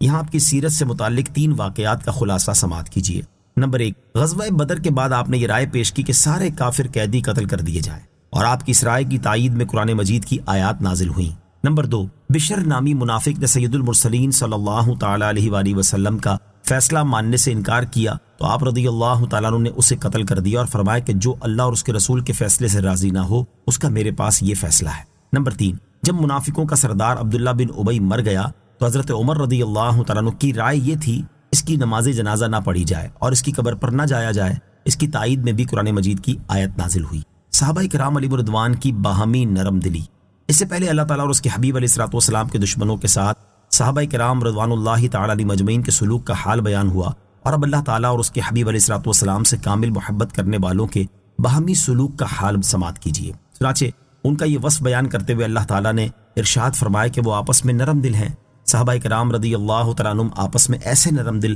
اور ایک دوسرے کے ساتھ ایسے محبت و مہربانی کرنے والے تھے جیسے ایک باپ اپنے بیٹے کے ساتھ کرتا ہے، اور ان کی یہ ایمانی محبت اس حد تک پہنچ گئی تھی کہ جب ایک صحابی رضی اللہ تعالیٰ عنہ دوسرے کو دیکھتے تو فرط محبت سے مصافحہ اور معانقہ کرتے۔ صحابہ کرام رضی اللہ تعالیٰ عنہم کی سیرت میں دیگر مسلمانوں کے لیے بھی نصیحت ہے کہ ایک مسلمان اپنے مسلمان بھائی سے نفرت نہ کرے اور اس کے ساتھ سختی سے پیش نہ آئے، بلکہ شفقت و نرمی سے پیش آئے اور اس کے ساتھ مہربانی بھرا سلوک کرے۔ حدیث پاک میں ہے کہ تم مسلمانوں کو آپس کی رحمت، باہمی محبت اور مہربانی میں ایک جسم کی طرح دیکھو گے کہ جب ایک عضو بیمار ہو جائے تو سارے جسم کے اعضاء بے خوابی اور بخار کی طرف ایک دوسرے کو بلاتے ہیں۔ اللہ تعالیٰ مسلمانوں کو آپس میں شفقت و نرمی سے پیش آنے اور ایک دوسرے پر مہربانی کرنے کی توفیق عطا فرمائے، آمین۔ تراہم رکعا سجدا، تو انہیں رکوع کرتے ہوئے سجدے کرتے ہوئے دیکھے گا، یعنی صحابہ کرام رضی اللہ تعالیٰ عنہم کثرت سے اور پابندی کے ساتھ نمازیں پڑھتے ہیں، اسی لیے کبھی تم انہیں رکوع کرتے اور کبھی سجدہ کرتے ہوئے دیکھو گے، اور اس قدر عبادت سے ان کا مقصد صرف اللہ تعالیٰ کی رضا حاصل کرنا ہے۔ صحابہ کرام رضی اللہ تعالیٰ عنہم کی عبادت کا حال۔ صحابہ کرام رضی اللہ تعالیٰ عنہم وہ مبارک ہستیاں ہیں جنہیں اللہ تعالیٰ نے اپنے حبیب صلی اللہ تعالیٰ علیہ وآلہ وسلم کی صحبت سے فیضیاب فرمایا، اور سید المرسلین صلی اللہ تعالیٰ علیہ وآلہ وسلم نے ان کی خود تربیت فرمائی، جس کی برکت سے یہ حضرات نیک کاموں میں مصروف رہتے اور اللہ تعالیٰ کی عبادت کرنے میں خوب کوشش کیا کرتے تھے۔ یہاں بطور خاص نماز کے حوالے سے ان کی کوشش، جذبے اور عمل سے متعلق 7 واقعات سماعت کیجیے۔ نمبر 1، جب نماز کا وقت ہوتا تو حضرت ابوبکر صدیق رضی اللہ تعالیٰ عنہ فرمایا کرتے، اے لوگو اٹھو، گناہوں کی جو آگ تم نے جلا رکھی ہے اسے نماز ادا کر کے بجھا دو، کیونکہ نماز گناہوں کی آگ بجھا دیتی ہے۔ نمبر 2، حضرت عمر فاروق رضی اللہ تعالیٰ عنہ فرماتے ہیں، اگر 3 چیزیں نہ ہوتی، یعنی اگر میں اللہ تعالیٰ کے لیے اپنی پیشانی کو سجدے میں نہ رکھتا یا ایسی مجلسوں میں نہ بیٹھتا جن میں اچھی باتیں اس طرح چنی جاتی ہیں جیسے عمدہ کھجوریں چنی جاتی ہیں، یا راہ خدا میں سفر نہ کرتا تو میں ضرور اللہ تعالیٰ سے ملاقات یعنی وفات پا جانے کو پسند کرتا۔ نمبر 3، حضرت عثمان غنی رضی اللہ تعالیٰ عنہ ممنوع ایام کے علاوہ مسلسل روزہ رکھا کرتے اور رات کے ابتدائی حصے میں کچھ دیر آرام کرتے، پھر ساری رات عبادت میں بسر کرتے تھے۔ نمبر 4، حضرت عثمان غنی رضی اللہ تعالیٰ عنہ کی زوجہ فرماتی ہیں آپ رضی اللہ تعالیٰ عنہ ساری رات عبادت کرتے اور بسا اوقات ایک رکعت میں قرآن مجید ختم فرمایا کرتے تھے۔ نمبر 5، حضرت علی المرتضیٰ کرم اللہ تعالیٰ وجہ الکریم کے بارے میں مروی ہے کہ جب نماز کا وقت ہو جاتا تو آپ پر کپ کپاہٹ طاری ہو جاتی اور چہرے کا رنگ بدل جاتا۔ آپ سے عرض کی گئی اے امیر المومنین آپ کو کیا ہو گیا؟ ارشاد فرمایا اس امانت کی ادائیگی کا وقت آ گیا ہے جسے اللہ تعالیٰ نے آسمانوں، زمین اور پہاڑوں پر پیش کیا تو انہوں نے اٹھانے سے انکار کر دیا اور اسے اٹھانے سے ڈر گئے۔ نمبر 6، حضرت نافع رضی اللہ تعالیٰ عنہ فرماتے ہیں حضرت عبداللہ بن عمر رضی اللہ تعالیٰ عنہ رات میں نماز پڑھتے، پھر فرماتے اے نافع کیا سحری کا وقت ہو گیا؟ وہ عرض کرتے نہیں، تو آپ رضی اللہ تعالیٰ عنہ دوبارہ نماز پڑھنا شروع کر دیتے۔ پھر جب نماز سے فارغ ہوتے تو فرماتے اے نافع کیا سحری کا وقت ہو گیا؟ میں عرض کرتا جی ہاں، تو آپ رضی اللہ تعالیٰ عنہ بیٹھ کر استغفار اور دعا میں مصروف ہو جاتے یہاں تک کہ صبح ہو جاتی۔ نمبر 7، جب قبیلہ بنو حارث کے لوگ حضرت خبیب رضی اللہ تعالیٰ عنہ کو شہید کرنے کے لیے مقام تنعیم کی طرف لے گئے تو اس وقت آپ رضی اللہ تعالیٰ عنہ نے ان سے فرمایا مجھے 2 رکعت نماز پڑھ لینے دو۔ انہوں نے اجازت دے دی تو آپ نے نماز ادا کرنے کے بعد ان کی طرف متوجہ ہو کے فرمایا اللہ تعالیٰ کی قسم اگر تم یہ گمان نہ کرتے کہ میں موت سے ڈر کر لمبی نماز پڑھ رہا ہوں تو میں ضرور نماز کو طویل کر دیتا۔ اللہ تعالیٰ ان عظیم ہستیوں کی مقبول نمازوں کے صدقے ہمیں بھی پابندی کے ساتھ نماز ادا کرنے کی توفیق عطا فرمائے۔ سیماہم فی وجوہہم من اثر السجود، ان کی علامت ان کے چہروں میں سجدوں کے نشان سے ہے، یعنی ان کی عبادت کی علامت ان کے چہروں میں سجدوں کے اثر سے ظاہر ہے۔ بعض مفسرین فرماتے ہیں کہ یہ علامت وہ نور ہے جو قیامت کے دن ان کے چہروں سے تابع ہوگا اور اس سے پہچانے جائیں گے کہ انہوں نے دنیا میں اللہ تعالیٰ کی رضا کے لیے بہت سجدے کیے ہیں۔ بعض مفسرین فرماتے ہیں کہ وہ علامت یہ ہے کہ ان کے چہروں میں سجدے کا مقام 14ویں رات کے چاند کی طرح چمکتا دمکتا ہوگا۔ حضرت عطا رحمۃ اللہ تعالی کا قول ہے کہ رات کی لمبی نمازوں سے ان کے چہروں پر نور نمایاں ہوتا ہے، جیسا کہ حدیث شریف میں ہے جو رات میں کثرت سے نماز پڑھتا ہے تو صبح کو اس کا چہرہ خوبصورت ہو جاتا ہے۔ اور یہ بھی کہا گیا ہے کہ گرد کا نشان بھی سجدے کی علامت ہے۔ ذالک مثلہم فی التوراۃ ومثلہم فی الانجیل، یہ ان کی صفت توریت میں ہے اور ان کی صفت انجیل میں ہے۔ اس آیت کی تفسیر یہ ہے کہ توریت اور انجیل میں صحابہ کرام رضی اللہ تعالیٰ عنہم کے بیان کردہ یہ اوصاف مذکور ہیں اور خاص طور پر وہ مثال مذکور ہے جو آگے بیان ہو رہی ہے۔ دوسری تفسیر یہ ہے کہ یہاں صحابہ کرام رضی اللہ تعالیٰ عنہم کے جو اوصاف بیان ہوئے یہ توریت میں مذکور ہیں اور انجیل میں مذکور ہیں کہ ان کی مثال ایسے ہے جیسے کھیتی ہو جس نے اپنی باریک سی کومپل نکالی، پھر اسے طاقت دی، پھر وہ موٹی ہو گئی، پھر اپنے تنے پر سیدھی کھڑی ہو گئی اور ان چیزوں کی وجہ سے وہ کسانوں کو اچھی لگتی ہے۔ مفسرین فرماتے ہیں کہ اسلام کی ابتدا اور اس کی ترقی کی مثال بیان فرمائی گئی ہے کہ نبی کریم علیہ الصلوۃ والسلام تنہا اٹھے، پھر اللہ تعالیٰ نے آپ کو آپ کے مخلص اصحاب رضی اللہ تعالیٰ عنہم سے تقویت دی۔ حضرت قتادہ رضی اللہ تعالیٰ عنہ فرماتے ہیں سرکار دو عالم صلی اللہ تعالیٰ علیہ وآلہ وسلم کے اصحاب کی مثال انجیل میں یہ لکھی ہے کہ ایک قوم کھیتی کی طرح پیدا ہوگی، اس کے لوگ نیکیوں کا حکم کریں گے اور بدیوں سے منع کریں گے۔ ایک قول یہ ہے کہ کھیتی سے مراد حضور اقدس علیہ الصلوۃ والسلام ہیں اور اس کی شاخوں سے مراد صحابہ کرام اور ان کے علاوہ دیگر مومنین ہیں۔ مفتی احمد یار خان نعیمی رحمۃ اللہ تعالی فرماتے ہیں صحابہ کرام رضی اللہ تعالیٰ عنہم کو کھیتی سے اس لیے تشبیہ دی کہ جیسے کھیتی پر زندگی کا دار و مدار ہے ایسے ہی ان پر مسلمانوں کی ایمانی زندگی کا مدار ہے، اور جیسے کھیتی کی ہمیشہ نگرانی کی جاتی ہے ایسے ہی اللہ تعالیٰ ہمیشہ صحابہ کرام رضی اللہ تعالیٰ عنہم کی نگرانی فرماتا رہتا رہے گا۔ نیز جیسے کھیتی اولن کمزور ہوتی ہے پھر طاقت پکڑتی ہے، ایسے ہی صحابہ کرام رضی اللہ تعالیٰ عنہم اولن بہت کمزور معلوم ہوتے تھے پھر طاقتور ہوئے۔ آیت کے حصے سے معلوم ہوا کہ جس طرح توریت اور انجیل میں حضور پر نور علیہ الصلوۃ والسلام کی نعت شریف مذکور تھی، ایسے ہی حضور اقدس علیہ الصلوۃ والسلام کے صحابہ کرام رضی اللہ تعالیٰ عنہم کے مناقب بھی تھے۔ لیغیظ بہم الکفار،